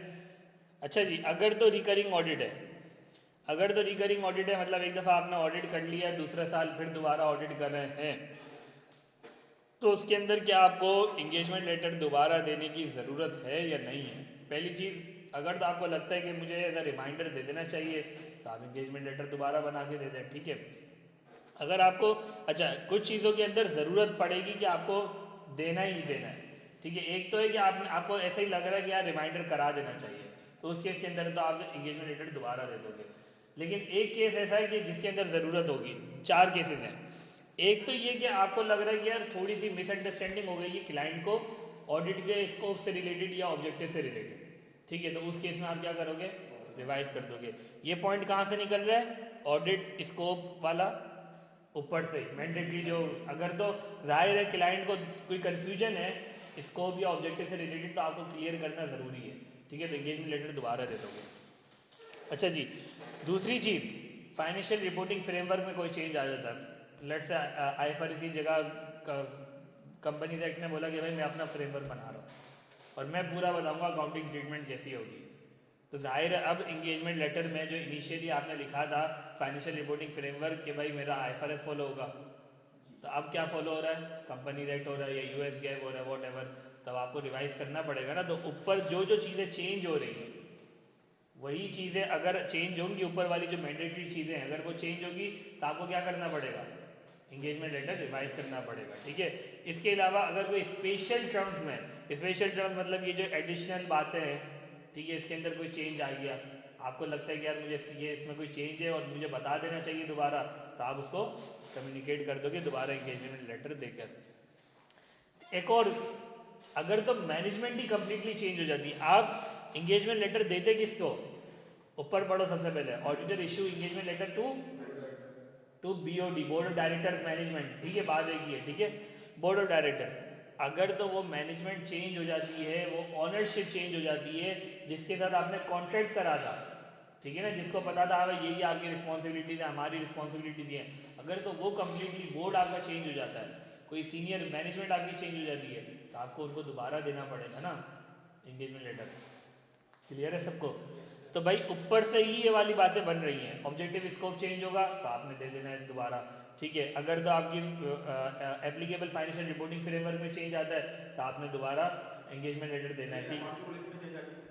अकाउंटिंग पॉलिसी में चेंज आना मसला थोड़ी है, देखो पॉलिसी एक सॉर्ट ऑफ फ्रेमवर्क का पार्ट है। फ्रेमवर्क ने बताया भाई फेयर वैल्यू मॉडल भी है, आपका रिवैल्यूएशन मॉडल, वो आपका रिवैल्यूएशन मॉडल भी है और आपका कॉस्ट मॉडल भी है, ठीक है।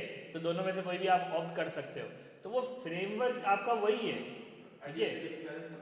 एंगेजमेंट लेटर में फर्क नहीं पड़ेगा, आपका आपका क्राइटेरिया तो वही है ना, आपने IFRS के हिसाब से टेस्टिंग करनी है ना, क्राइटेरिया डिफरेंट होगा तो फिर आपने एंगेजमेंट लेटर चेंज करना है। क्लियर है? IFRS 17 एप्लीकेबल आ रही है, अभी वो IAS 1 भी रिवाइज हो रहा है, तो उसके लिए एंगेजमेंट लेटर रिवाइज करने की जरूरत नहीं है उसके लिए। हाँ, पूरा फ्रेमवर्क चेंज होगा जब करेंगे, ठीक है। क्लियर है सबको? भाई इधर से सबको क्लियर है? जल्दी से बताओ भाई। एसएम पूछ रहे नॉट मैंडेटरी, नॉट मैंडेटरी क्या? सवाल पूरा लिखो ना यार। अच्छा जी, अगर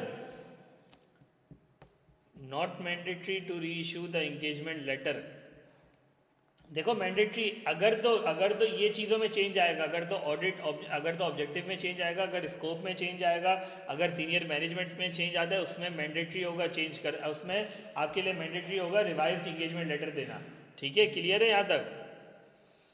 if terms are changed only then it is mandatory, तो बिल्कुल मैं यही बात कह रहा हूँ ना कि अगर तो ऑब्जेक्टिव में चेंज आता है या स्कोप में चेंज आता है या फिर आपकी सीनियर मैनेजमेंट में या फिर आपकी फाइनेंशियल रिपोर्टिंग फ्रेमवर्क में, अगर इन चीज़ों में कोई चेंज आएगा तो फिर आपका मैंडेटरी होगा, आपको इसको दोबारा रिवाइज देना पड़ेगा।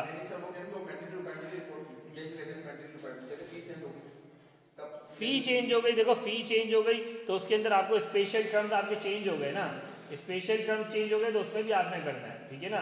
क्योंकि अगर फी चेंज हो गई और आपने फी मेंशन करी हुई है और अब फी डिफरेंट हो गई तो आपने जाहिर है आपने फी रिवाइज करके इसको देना पड़ेगा ना एंगेजमेंट लेटर, ठीक है। क्योंकि पुराना वाला तो ऑप्शन, हाँ उनका क्वेश्चन, हाँ भाई एड्रेस हो गया क्वेश्चन आपका क्वेश्चन क्लियर कर दिया भाई इधर बैठे हुए स्टूडेंट ने, ठीक है। अच्छा जी आगे चलते हैं। अब ये तो था कि भाई ऑडिटर देखे कि भाई चेंज करना है नहीं करना, दूसरा अब आएगा कि एंटिटी बोले चेंज करना है, तो उसमें अगर एंटिटी अगर कुछ चेंज का बोल रही है तो वो देखेगा क्या रीजनेबल है, जस्टिफाइड है तो वो चेंज कर देगा, वरना चेंज नहीं करेगा। अच्छा एक और केस, अगर वो बोलता है कि भाई ऑडिट इंगेजमेंट, हमने शुरू में इंगेजमेंट लेटर में ऑडिट इंगेजमेंट एक्सेप्ट करा था, अब वो बोल रहा है रिव्यू इंगेजमेंट पे शिफ्ट हो जाते हैं, तो उस केस में क्या करें? हाँ अगर जस्टिफाइड होगा रिजनेबल होगा तो हम क्या करेंगे, चेंज कर देंगे और डॉक्यूमेंट कर देंगे, एंगेजमेंट लेटर को रिवाइज कर देंगे। अगर जस्टिफाइड नहीं होगा तो हम नहीं करेंगे, विड्रॉ कर लेंगे। क्लियर है सबको? हाँ भाई सबको क्लियर है? जल्दी से बताओ प्रिलिमिनरी एंगेजमेंट एक्टिविटीज क्या होती है, जल्दी जल्दी बताओ भाई, इधर वाले भी बताओ। एंगेजमेंट लेटर मस्ट इंक्लूड फी, फी देखें फी डालना ज़रूरी नहीं है, मैंडेटरी रिक्वायरमेंट नहीं है फी को इंक्लूड करना। क्लियर है? फी को इंक्लूड करना मैंडेटरी रिक्वायरमेंट नहीं है, ठीक है। हाँ भाई जल्दी से भाई जल्दी सब स्टूडेंट्स हैं जो ऑनलाइन लोग हैं उन्होंने भी बताना है कि भाई प्रिलिमिनरी एंगेजमेंट एक्टिविटीज़ क्या क्या होती हैं, जल्दी चैट बॉक्स में जल्दी रिप्लाई करें।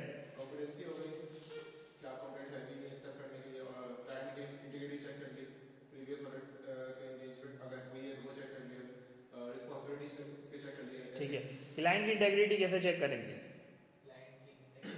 नहीं लिखा हुआ सामने, मैंने नहीं रखा हुआ, जल्दी से बताओ क्लाइंट की इंटेग्रिटी कैसे चेक करेंगे? अरे ऐसे ही बताओ ना, जनरल यार, दिमाग में ऐसे ही बताओ, ज़रूरी थोड़ी छाप के ही बताना है। क्लाइंट की इंटेग्रिटी कैसे चेक करोगे?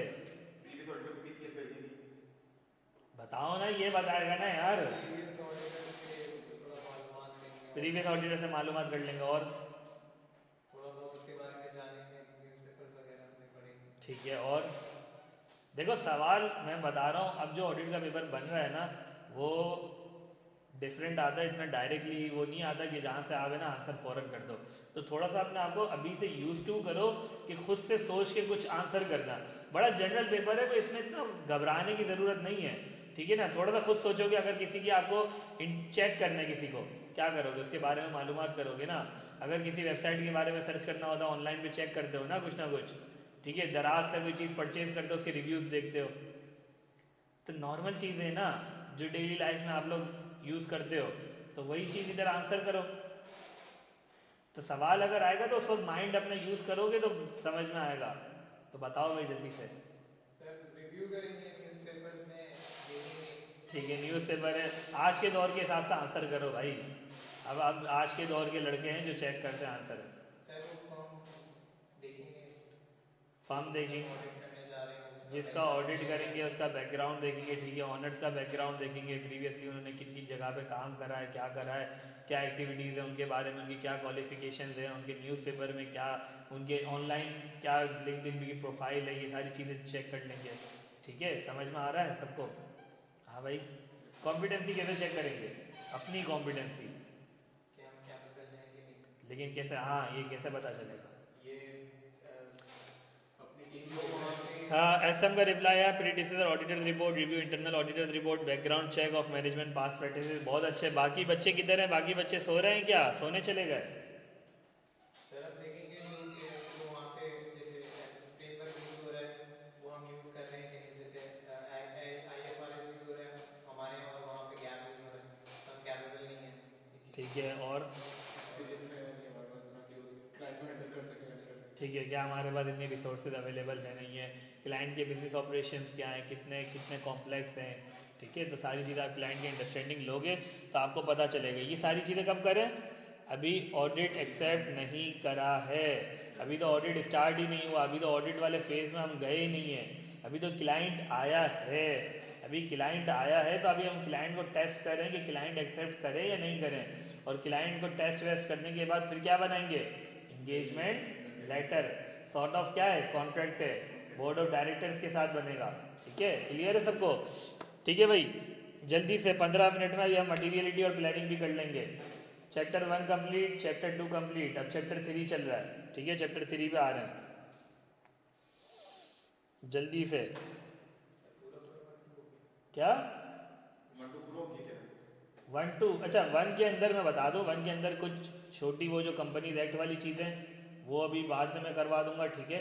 जो कंपनी डिसक्वालिफिकेशन और वो वाली कंपनीज एक्ट वाली जो चीज़ें, ठीक है, वो मैंने अभी साइड पे कर दी हैं, क्योंकि वो अभी आप लोग बोर हो जाओगे। दूसरी चीज़ उसके अंदर जो उसके अंदर वो आइज़ा से रिलेटेड बातें हैं, IASB क्या होता है, ये सारी चीज़ें, कि आइज़ा क्या होता है, तो वो उसकी प्रॉपर वो एक्सप्लेनेशन दी हुई है उसमें। मतलब है ना कि क्या, कौन सी अकाउंटिंग बॉडी है, किससे एसोसिएटेड है, ठीक है। पेपर में टेस्ट होते हैं ये तो यार नॉर्मली होता नहीं है, क्योंकि वैसे ही उसके पास पूछने के लिए बहुत सारी जगह है, तो उसके चांसेस बहुत कम है। जब भी मैंने उसको अभी फ़िलहाल साइड पे कर दिया, इसको एंड में हम ऐसे ही जल्दी से क्विकली देख लेंगे, ठीक है ना। तो मैं आप लोगों को मास्टर शीट बना के भी दे दूंगा, तो आप लोग खुद भी पढ़ सकते हो, ठीक है। वो कोई इसमें रॉकेट साइंस नहीं है, उसमें मैं क्या समझाऊंगा कि भाई वो आइज़ा ये होता है, आइज़ा का फुल फॉर्म ये है, ये चीज़ें बताऊँगा।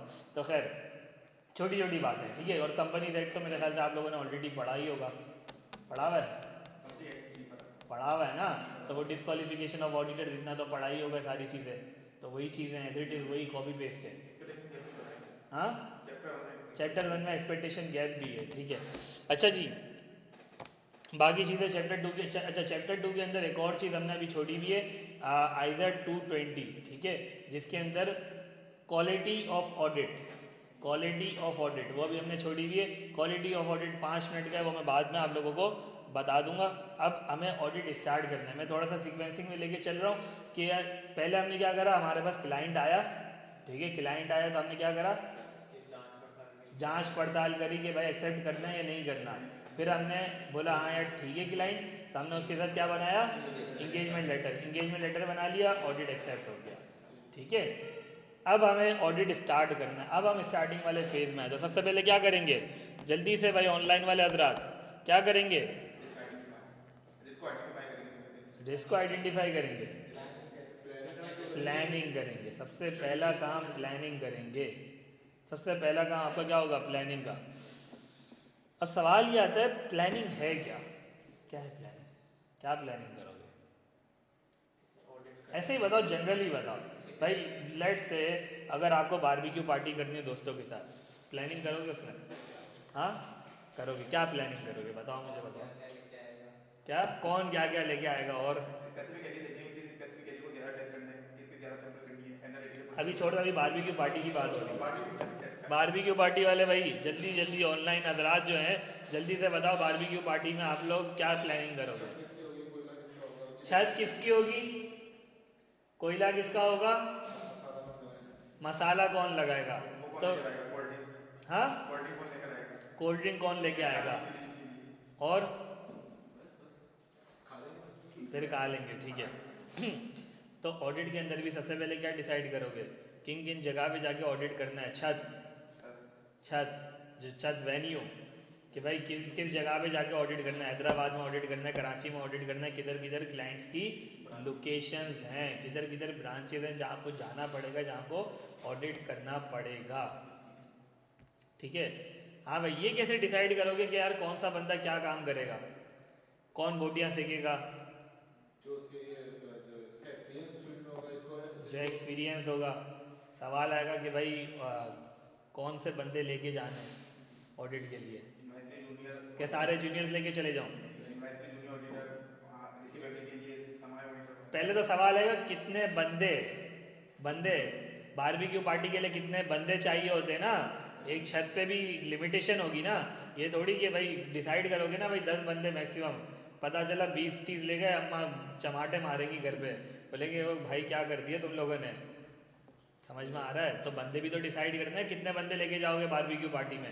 तो ऑडिट में भी क्या डिसाइड करना है, कितने बंदे लेके जाने हैं, कैसे पता चलेगा, क्लाइंट को देखे क्लाइंट कितना बड़ा है, कितने टाइम में आपने ऑडिट को कंप्लीट करना है, वो सारी चीज़ें देखोगे तो पता चलेगा ना कि कितनी रिसोर्सेज लेके जानी है। समझ में आ रहा है, अब रिसोर्सेज कितनी लेकर जानी है और कितने काबिल लोग लेके जाना है, ये भी एक सवाल है। प्रोफेशनल जजमेंट पता, लेकिन कैसे पता चलेगा कौन से लोग लेके जाने हैं, सीनियर सारे लेके जाने हैं, सारे जूनियर्स लेके जाने हैं, क्या मिक्सअप होना चाहिए टीम का, तो ये भी तो डिसाइड करना है ना।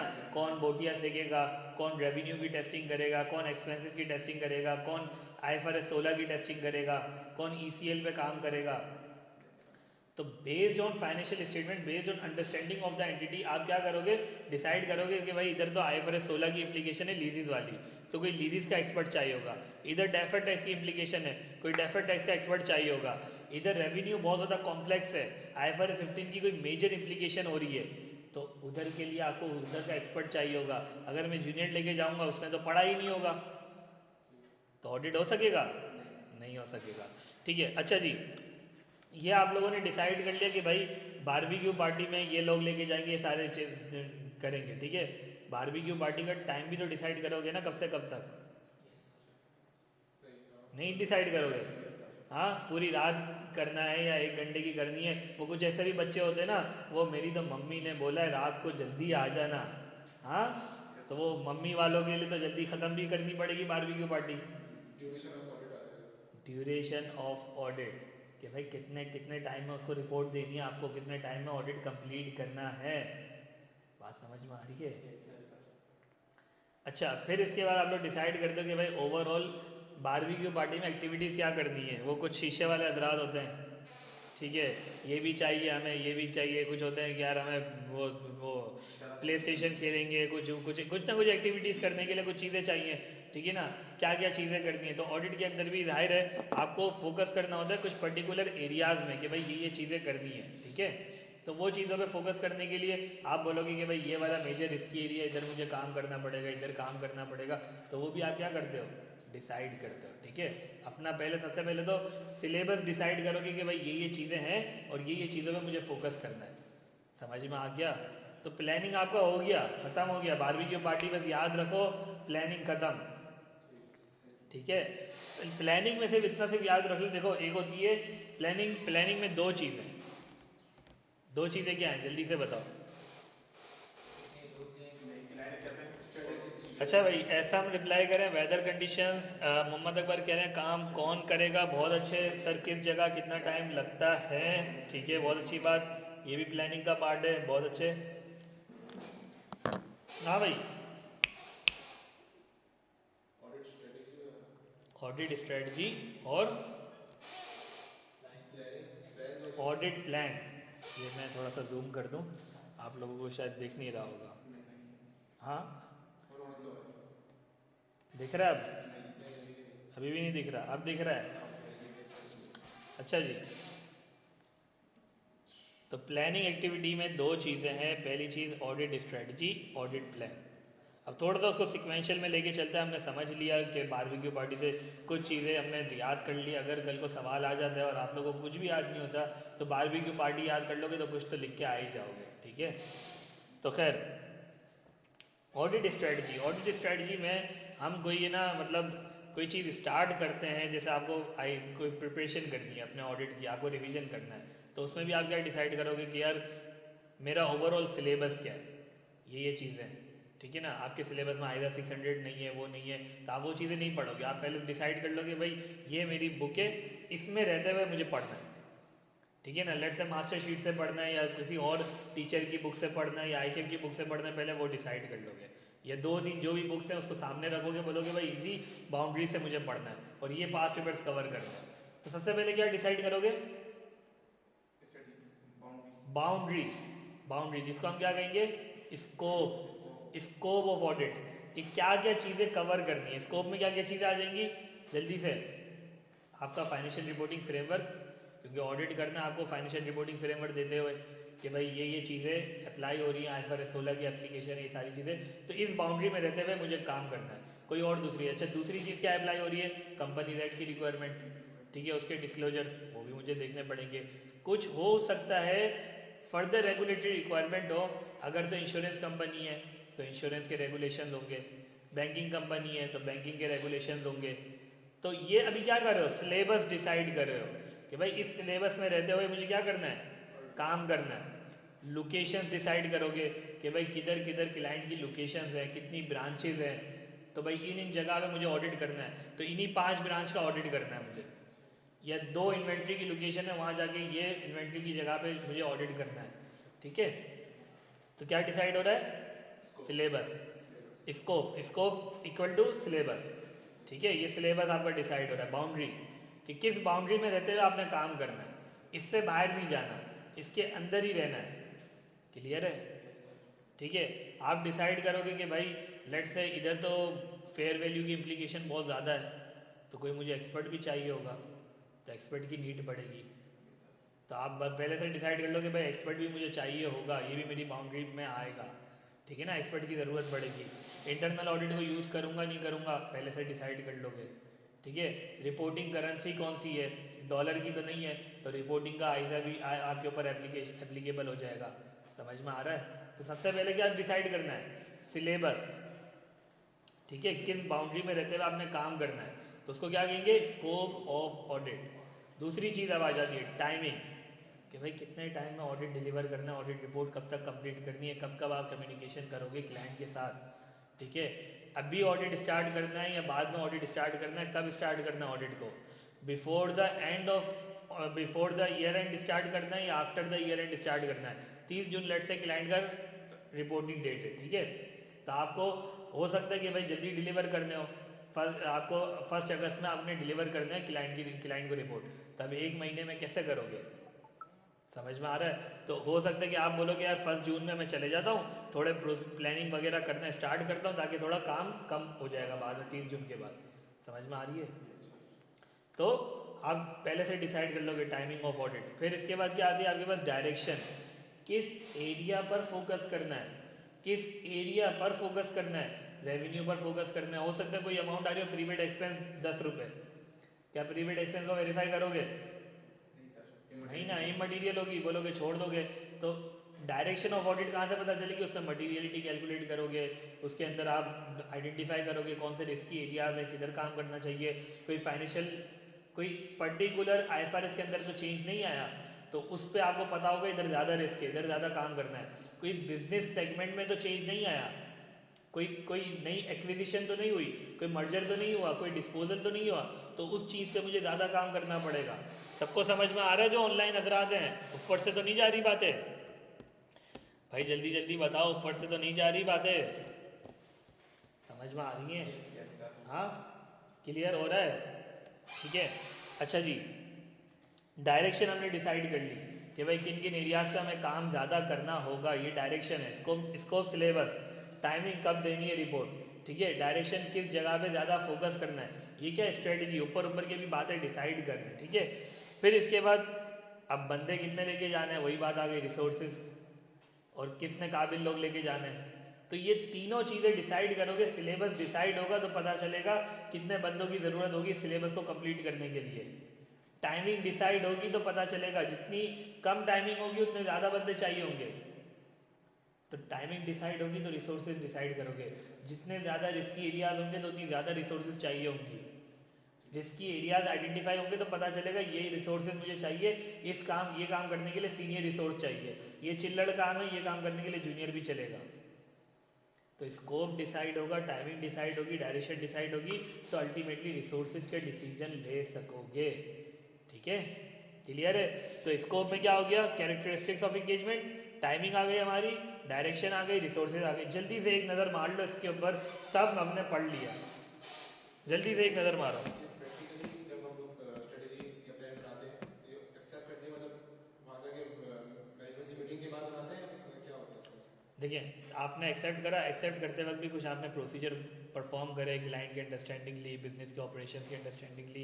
वो अंडरस्टैंडिंग लेने के लिए भी आप क्लाइंट से कम्युनिकेशन करते हो, ईमेल करते हो, ईमेल के थ्रू इन्फॉर्मेशन लेते हो, कुछ डॉक्यूमेंट लेते हो, मेमोरेंडम ऑफ एसोसिएशन लेते हो, आर्टिकल ऑफ एसोसिएशन लेते हो, क्लाइंट का शेयर होल्डिंग स्ट्रक्चर लेते हो, इन्फॉर्मेशन आप ले रहे हो, तो बैक टू बैक कुछ ना कुछ मीटिंग्स चल रही होती हैं, इंक्वायरी आप कर रहे हो, तो फ्रॉम डे वन। अभी क्लाइंट एक्सेप्ट नहीं भी करा होता, जब भी आपकी कम्युनिकेशन चल रही होती है, ठीक है। ऐसा नहीं होता कि भाई कोई कम्युनिकेशन नहीं चल रही एकदम से अब प्लानिंग के वक्त जाओगे, तो बैक टू बैक चल रही होती है। बाकी बच्चे भाई सिर्फ एसएम का रिप्लाई आ रहा है, बाकी बच्चे किधर चले गए, बाकी बच्चे सो तो नहीं गए? जल्दी से जल्दी जल्दी हमें कवर करना है।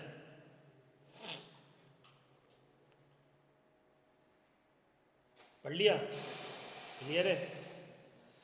अच्छा जी, बेनिफिट्स ऑफ प्लानिंग, प्लानिंग के फायदे क्या होते हैं? अच्छा, ऐसे ही में एक बात करते हैं कि भाई लेट्स से अगर आप रिवीजन कर रहे हैं, रिवीजन करने बैठ रहे हैं ऑडिट का या किसी भी सब्जेक्ट का, तो प्लानिंग डे वन से कर लेंगे तो क्या फ़ायदा होगा? चीज़ें आसान होगी आगे जाके। क्या चीज़ें आसान हो जाएंगी? चीज़ें बताओ ना, क्या आसान हो जाएगा? स्पेसिफिक चीज़ों पर फोकस करेंगे जो मुश्किल होगी। स्पेसिफिक चीज़ों पे फोकस करोगे जो मुश्किल होगी, और टाइम बच जाएगा, उसमें वेस्ट नहीं जाएगा किसी ओके, इतनी इंपॉर्टेंट ना हो सकती ठीक है, और ऑर्गेनाइज कर पाएंगे हर चीज़ को। सर टीम जो आपने सेलेक्ट की होगी, आपको पता होगा किसको क्या काम करना है। अभी मैं बात कर रहा हूँ रिवीजन से, ऑडिट का रिवीजन कर रहा है, और रिवीजन करने की बात कर रहा हूँ, ऑडिट की बात नहीं कर रहा मैं। क्या चीज़ पहले करनी है, क्या चीज़ पहले करनी है, क्या चीज़ बाद में करनी है, और आप पहले से क्या कर लोगे? ऑर्गेनाइज कर लोगे। और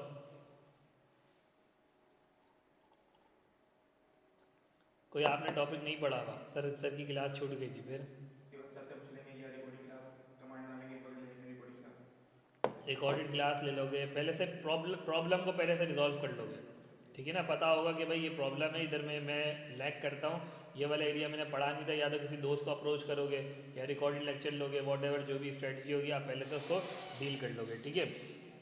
ओवरऑल अपने पूरे जो आपका जो ऑब्जेक्टिव है जो पूरा करना है उसको प्रॉपर्ली ऑर्गेनाइज कर लोगे कि भाई इतना टाइम है मुझे कंप्लीट करना है, ठीक है।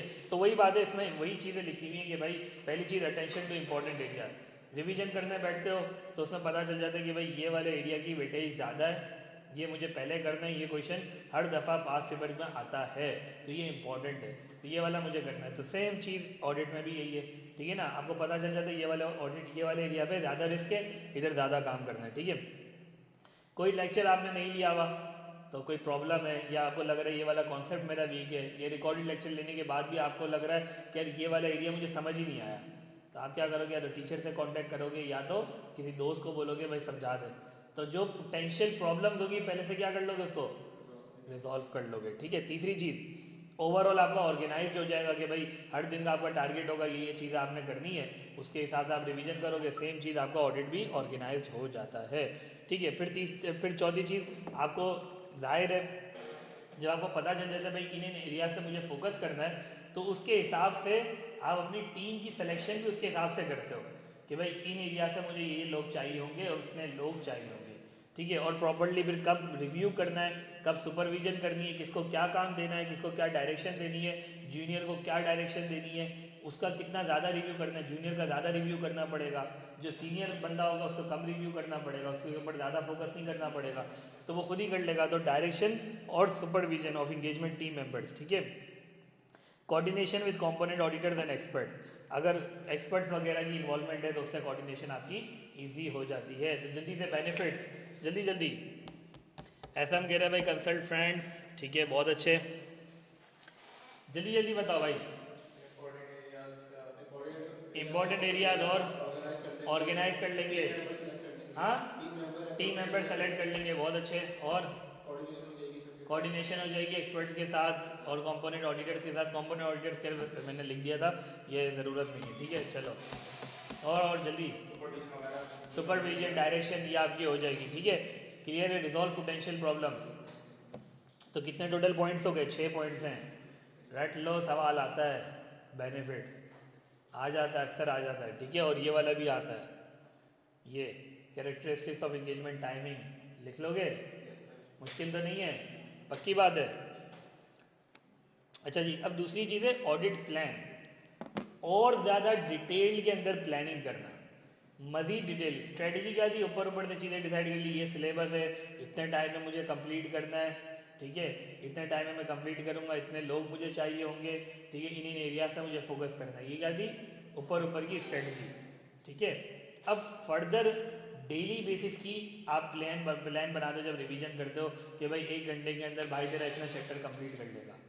ठीक है, 5 घंटे के अंदर इतना कर लेगा, फिर मुझे लंच ब्रेक लेना है, फिर ये करना है। तो डे का जो प्लान होता है उसके अंदर जो छोटी छोटी एक्टिविटीज़ आप करो उसकी भी आप प्लानिंग करोगे ना, तो वो ऑडिट प्लान है। ठीक है, जिसके अंदर आप डिसाइड करते हो कि किस नेचर के प्रोसीजर परफॉर्म करने हैं मुझे, इंक्वायरी करनी है, इंस्पेक्शन करनी है, एनालिटिकल प्रोसीजर परफॉर्म करने हैं, टीओसीज परफॉर्म करने हैं, क्या करना है मुझे। तो उसकी आप क्या करोगे, नेचर पहले तो डिसाइड करोगे किस टाइम पर मुझे करना है, क्या मुझे बिफोर द एंड ऑफ जो रिपोर्टिंग डेट है जब करना है, या आफ्टर द ईयर एंड करना है। जैसे इन्वेंट्री की टेस्टिंग है, इन्वेंट्री को आपने वेरीफाई करना है, तो वो आपने 30 जून पर ही करना पड़ेगा, इससे पहले नहीं करते। रिसीवेबल्स की कंफर्मेशन 30 जून के बाद ही आप कर सकते हो, इससे पहले नहीं कर सकते। बैंक की कंफर्मेशन उसी वक्त कर सकते हो, इसके बाद नहीं कर सकते।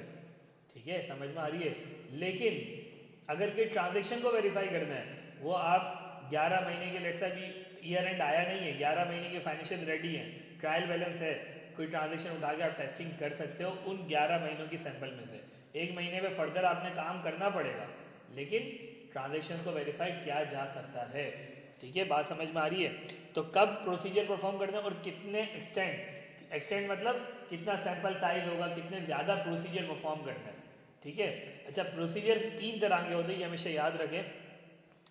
एक होते हैं रिस्क असेसमेंट प्रोसीजर, ठीक है, और दूसरे हमारे कंट्रोल टेस्टिंग प्रोसीजर जिसको हम बोलते हैं टीओसी। ठीक है, और तीसरी हमारे क्या होते हैं, test of detail, substantive procedure. दोनों चीज़ें आपकी कवर हो जाएंगी।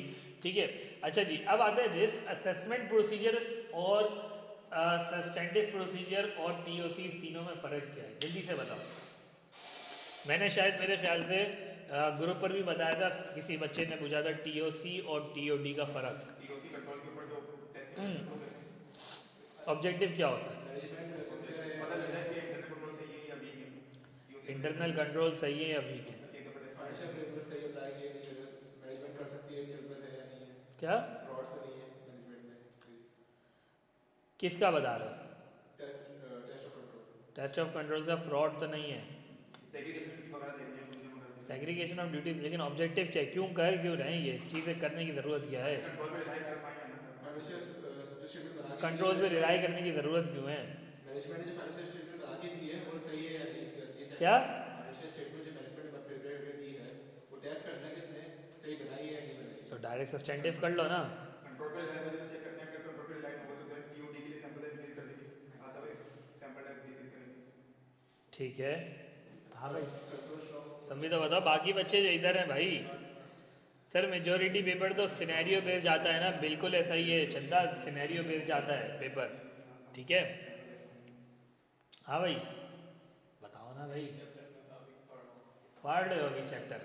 पढ़ा नहीं है, बिल्कुल भी नहीं पढ़ा, नहीं पढ़ा तो होगा ना इससे पहले। थोड़ा बहुत पढ़ा था ऐसे। हाँ अच्छा, देखो जी पहले तो ये समझ लो कि भाई हर कंपनी के अंदर कोई ना कोई रिस्क होता है, ठीक है। जैसे मैं आपको इन्वेंट्री की, अगर एक कंपनी के पास इन्वेंट्री पड़ी हुई है तो बिजनेस का रिस्क क्या होगा कि इन्वेंट्री चोरी हो सकती है।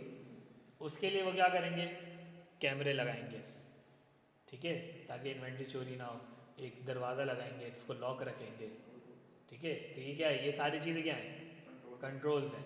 क्यों कंट्रोल लगाए गए, ताकि इन्वेंट्री चोरी ना हो, बिजनेस का रिस्क को मिनिमाइज करने के लिए। बिजनेस के रिस्क को क्या वर्ड यूज़ कर रहा हूँ, बिजनेस का रिस्क। इसमें ऑडिट रिस्क क्या है, अगर इन्वेंट्री चोरी होती है तो ऑडिट का रिस्क क्या है, एग्जिस्टेंस का मसला होगा। एग्जिस्टेंस का क्या मसला होगा कि भाई हो सकता है कि भाई इन्वेंट्री रिकॉर्डेड हो 10 इन्वेंट्री, आपने 10 इन्वेंट्री परचेज करके रखी, क्लाइंट ने 10 इन्वेंट्री आपकी रिकॉर्डेड है, बुक्स के अंदर आ रही है 10 इन्वेंट्री आपके बुक्स के अंदर रिकॉर्डेड है। पीछे से 2 इन्वेंट्री किसी ने गायब कर ली, अब आपकी बुक्स में तो अभी भी 10 ही रिकॉर्डेड है, लेकिन एक्चुअल में कितनी पड़ी हुई है, 8। एग्जिस्ट कितनी करती है, 8, और पीछे 10 रिकॉर्डेड है। तो आपके जो एफएस हैं क्या वो सही है, सही नहीं है, वो 10 पे रिकॉर्डेड है, और 2 आपकी वो तो गायब हो गई। तो आपने करना क्या चाहिए, एफएस के अंदर क्या करना चाहिए, एफएस के अंदर लॉस रिकॉर्ड कर देना चाहिए, एक्सपेंस डेबिट कर देना चाहिए, इन्वेंट्री को क्रेडिट कर देना चाहिए। समझ में आ रही है बात? तो आपका रिस्क ये कि अगर इन्वेंट्री चोरी होती है तो एग्जिस्टेंस का रिस्क आ जाएगा। हो सकता है कुछ इन्वेंट्री रिकॉर्डेड हो जो कि एग्जिस्ट ही ना करती हो, ठीक है। अगर ये कंट्रोल्स होंगे तो ये एग्जिस्टेंस का रिस्क क्या होगा, कम हो जाएगा।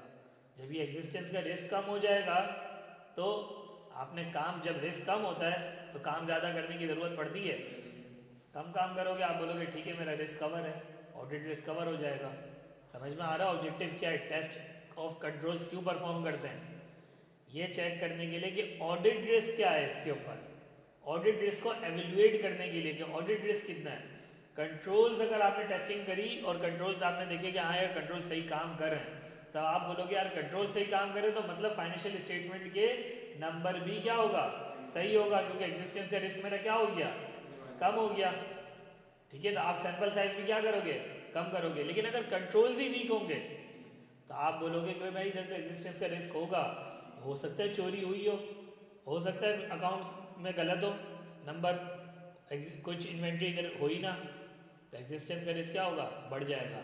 जब आप इन्वेंट्री की एग्जिस्टेंस चेक करना होगे तो क्या करोगे, अपने प्रोसीजर का सैंपल साइज क्या करोगे, ज़्यादा टेस्ट करोगे। ऑब्जेक्टिव समझ में आ रहा है, कंट्रोल्स की टेस्टिंग क्यों कर रहे हैं, कंट्रोल्स को क्यों चेक करने की ज़रूरत है हमें, ठीक है।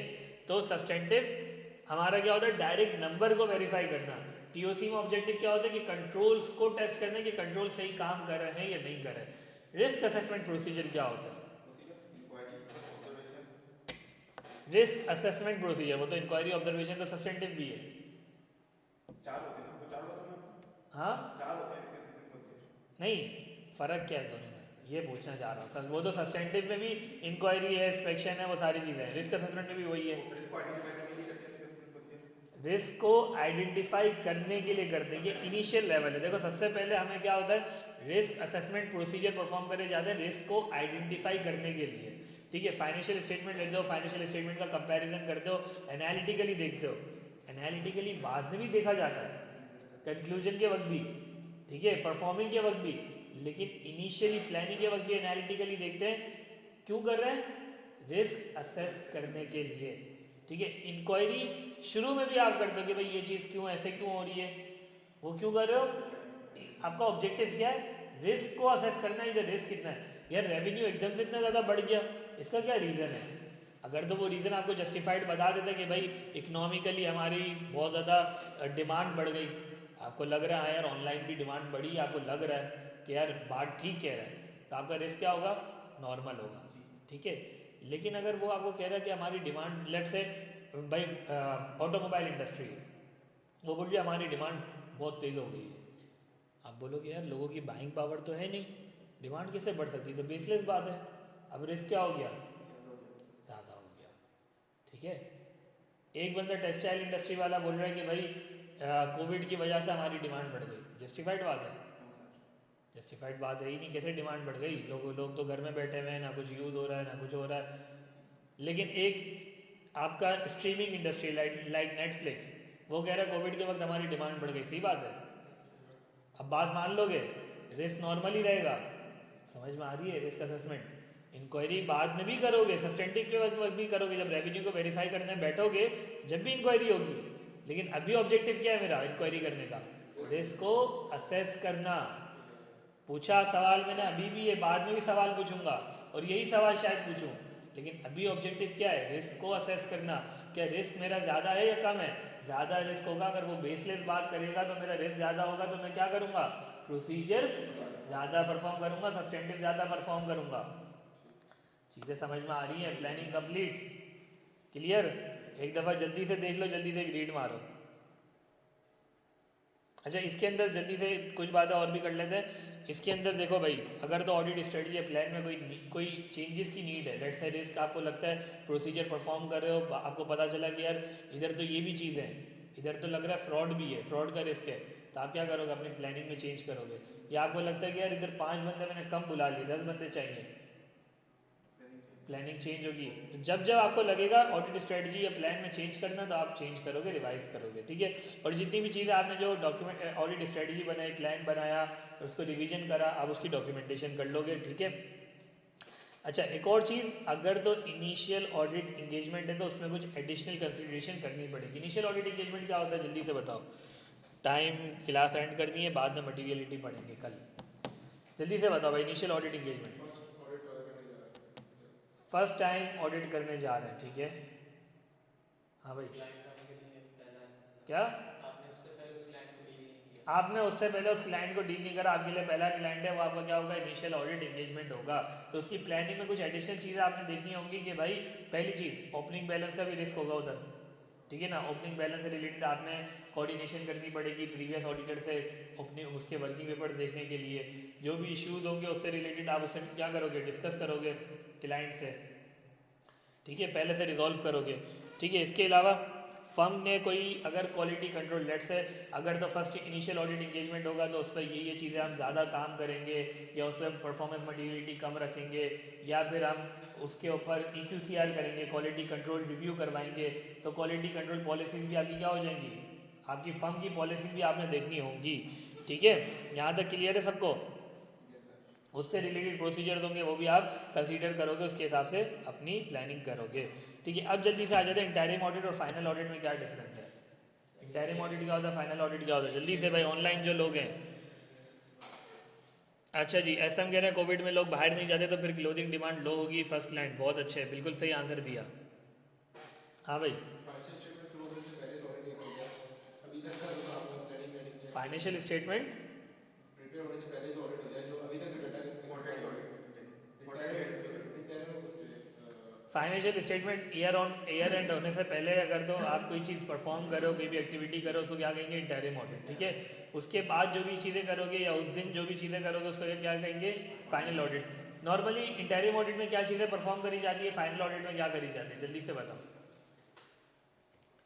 यार देखने की ज़रूरत क्या है, सही बता दो यार। एक्सप्लेन इन्फॉर्मेशन हम नहीं अपना रिसीवर को वेरीफाई नहीं कर सकते, फाइनल ऑडिट में इंटरिम ऑडिट में नहीं कर सकते, उसमें कर सकते हैं फाइनल ऑडिट, ओके, ठीक है। रिस्क असेसमेंट कर सकते हैं, किसमें, फाइनल ऑडिट में, दोनों में करते हैं, लेकिन उसमें ये होगा ना कि हमने जो अभी तक इंटरिम में कर सकते हैं, प्लानिंग करी, इंटरिम में और क्या कर सकते हैं, ओपनिंग बैलेंस वेरीफाई कर सकते हैं, ओपनिंग बैलेंस वेरीफाई कर सकते हो, ठीक है। और एक्सपेंस कंफर्मेशन दोनों में भेज सकते हैं, टैली और बक्स की भेजेंगे। कंट्रोल की टेस्टिंग कर सकते हैं, रिस्क असेसमेंट कर सकते हैं, प्लानिंग कर सकते हैं, कितनी सारी चीज़ें हैं वो हम लोग उसमें कर सकते हैं, ठीक है। जल्दी से प्लानिंग हो गई, रिस्क असेसमेंट हो गई, मटीरियलिटी भी हो गई, कंट्रोल रिस्क हो गया, डीएनआई हो गई, वो सारी चीज़ें हम कर सकते हैं। बाकी डिटेल में हम बात करेंगे डीएनआई क्या है, वो सारी चीज़ें। फाइनेंशियल ऑडिट में क्या क्या चीज़ें आती हैं, सब्सटेंटिव प्रोसीजर हो गए, कंफर्मेशन हो गई, थर्ड पार्टी कंफर्मेशन हो गई, पोस्ट बैलेंस शीट इवेंट्स हो गए, गोइंग कंसर्न के प्रोसीजर हो गए, वो सारी चीज़ें, ठीक है। अच्छा जी, बेनिफिट्स क्या इंटरिम ऑडिट के, टाइम बच जाएगा, ठीक है।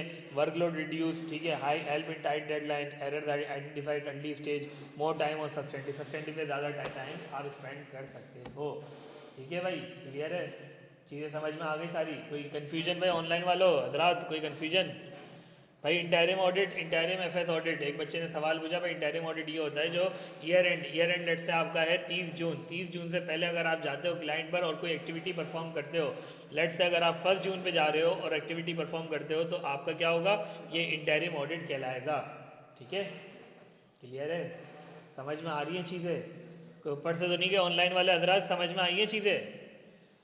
पूछ लेना भाई, ऑनलाइन वाले भी साथ साथ हैं यार, ऐसा नहीं वो बेचारे परेशान हो जाए भाई। ऑनलाइन वाले हजरात, हमजा कह रहे हैं नो सर सब ज़बरदस्त भाई, हार्ट का इमोजी भी बना के भेज रहे हैं, ठीक है भाई। हाँ भाई, इधर से सब समझ में आया है, पक्की बात है, कोई कन्फ्यूजन तो नहीं है, ठीक है। अब हमारा ये वाला प्लानिंग हो गया, इंशाल्लाह कल मटीरियलिटी करेंगे, रिस्क असेसमेंट करेंगे और फ्रॉड कंप्लीट कर लेंगे, तो हमारे जो प्लानिंग वाले मेजॉरिटी चीज़ें हैं वो कंप्लीट हो जाएंगी। फिर हम किधर आ जाएंगे, प्रोसीजर्स पे आ जाएंगे, ठीक है।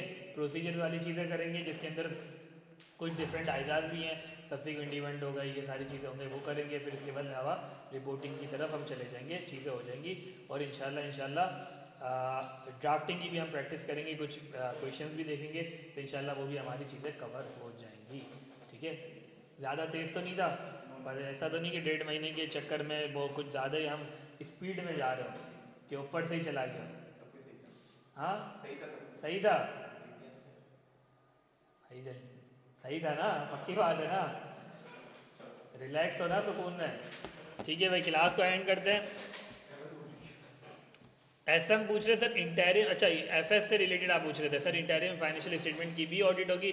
नहीं, इंटरिम फाइनेंशियल स्टेटमेंट की ऑडिट नहीं होगी। Interim financial statement different concept है कि जो 1 साल से कम आप फाइनेंशियल स्टेटमेंट बनाते हैं, लेट से अगर आप क्वार्टरली कोई फाइनेंशियल स्टेटमेंट बना रहे हैं या हाफ ईयरली फाइनेंशियल स्टेटमेंट बना रहे हैं, तो उसको हम कहते हैं इंटरिम फाइनेंशियल स्टेटमेंट, ठीक है। उसका ऑडिट करना, तो वो ऑडिट आपका प्रॉपर होगा, उसको हम ये नहीं कहेंगे interim audit final audit. Final audit interim audit different concept है, ठीक है। इंटरिम फाइनेंशियल स्टेटमेंट का कॉन्सेप्ट ये है कि 12 महीने से कम की फाइनेंशियल स्टेटमेंट अगर आप बनाते हो 9 महीने की, हाफ ईयरली की, तो उसको हम कहते हैं इंटरिम एफएस, ठीक है।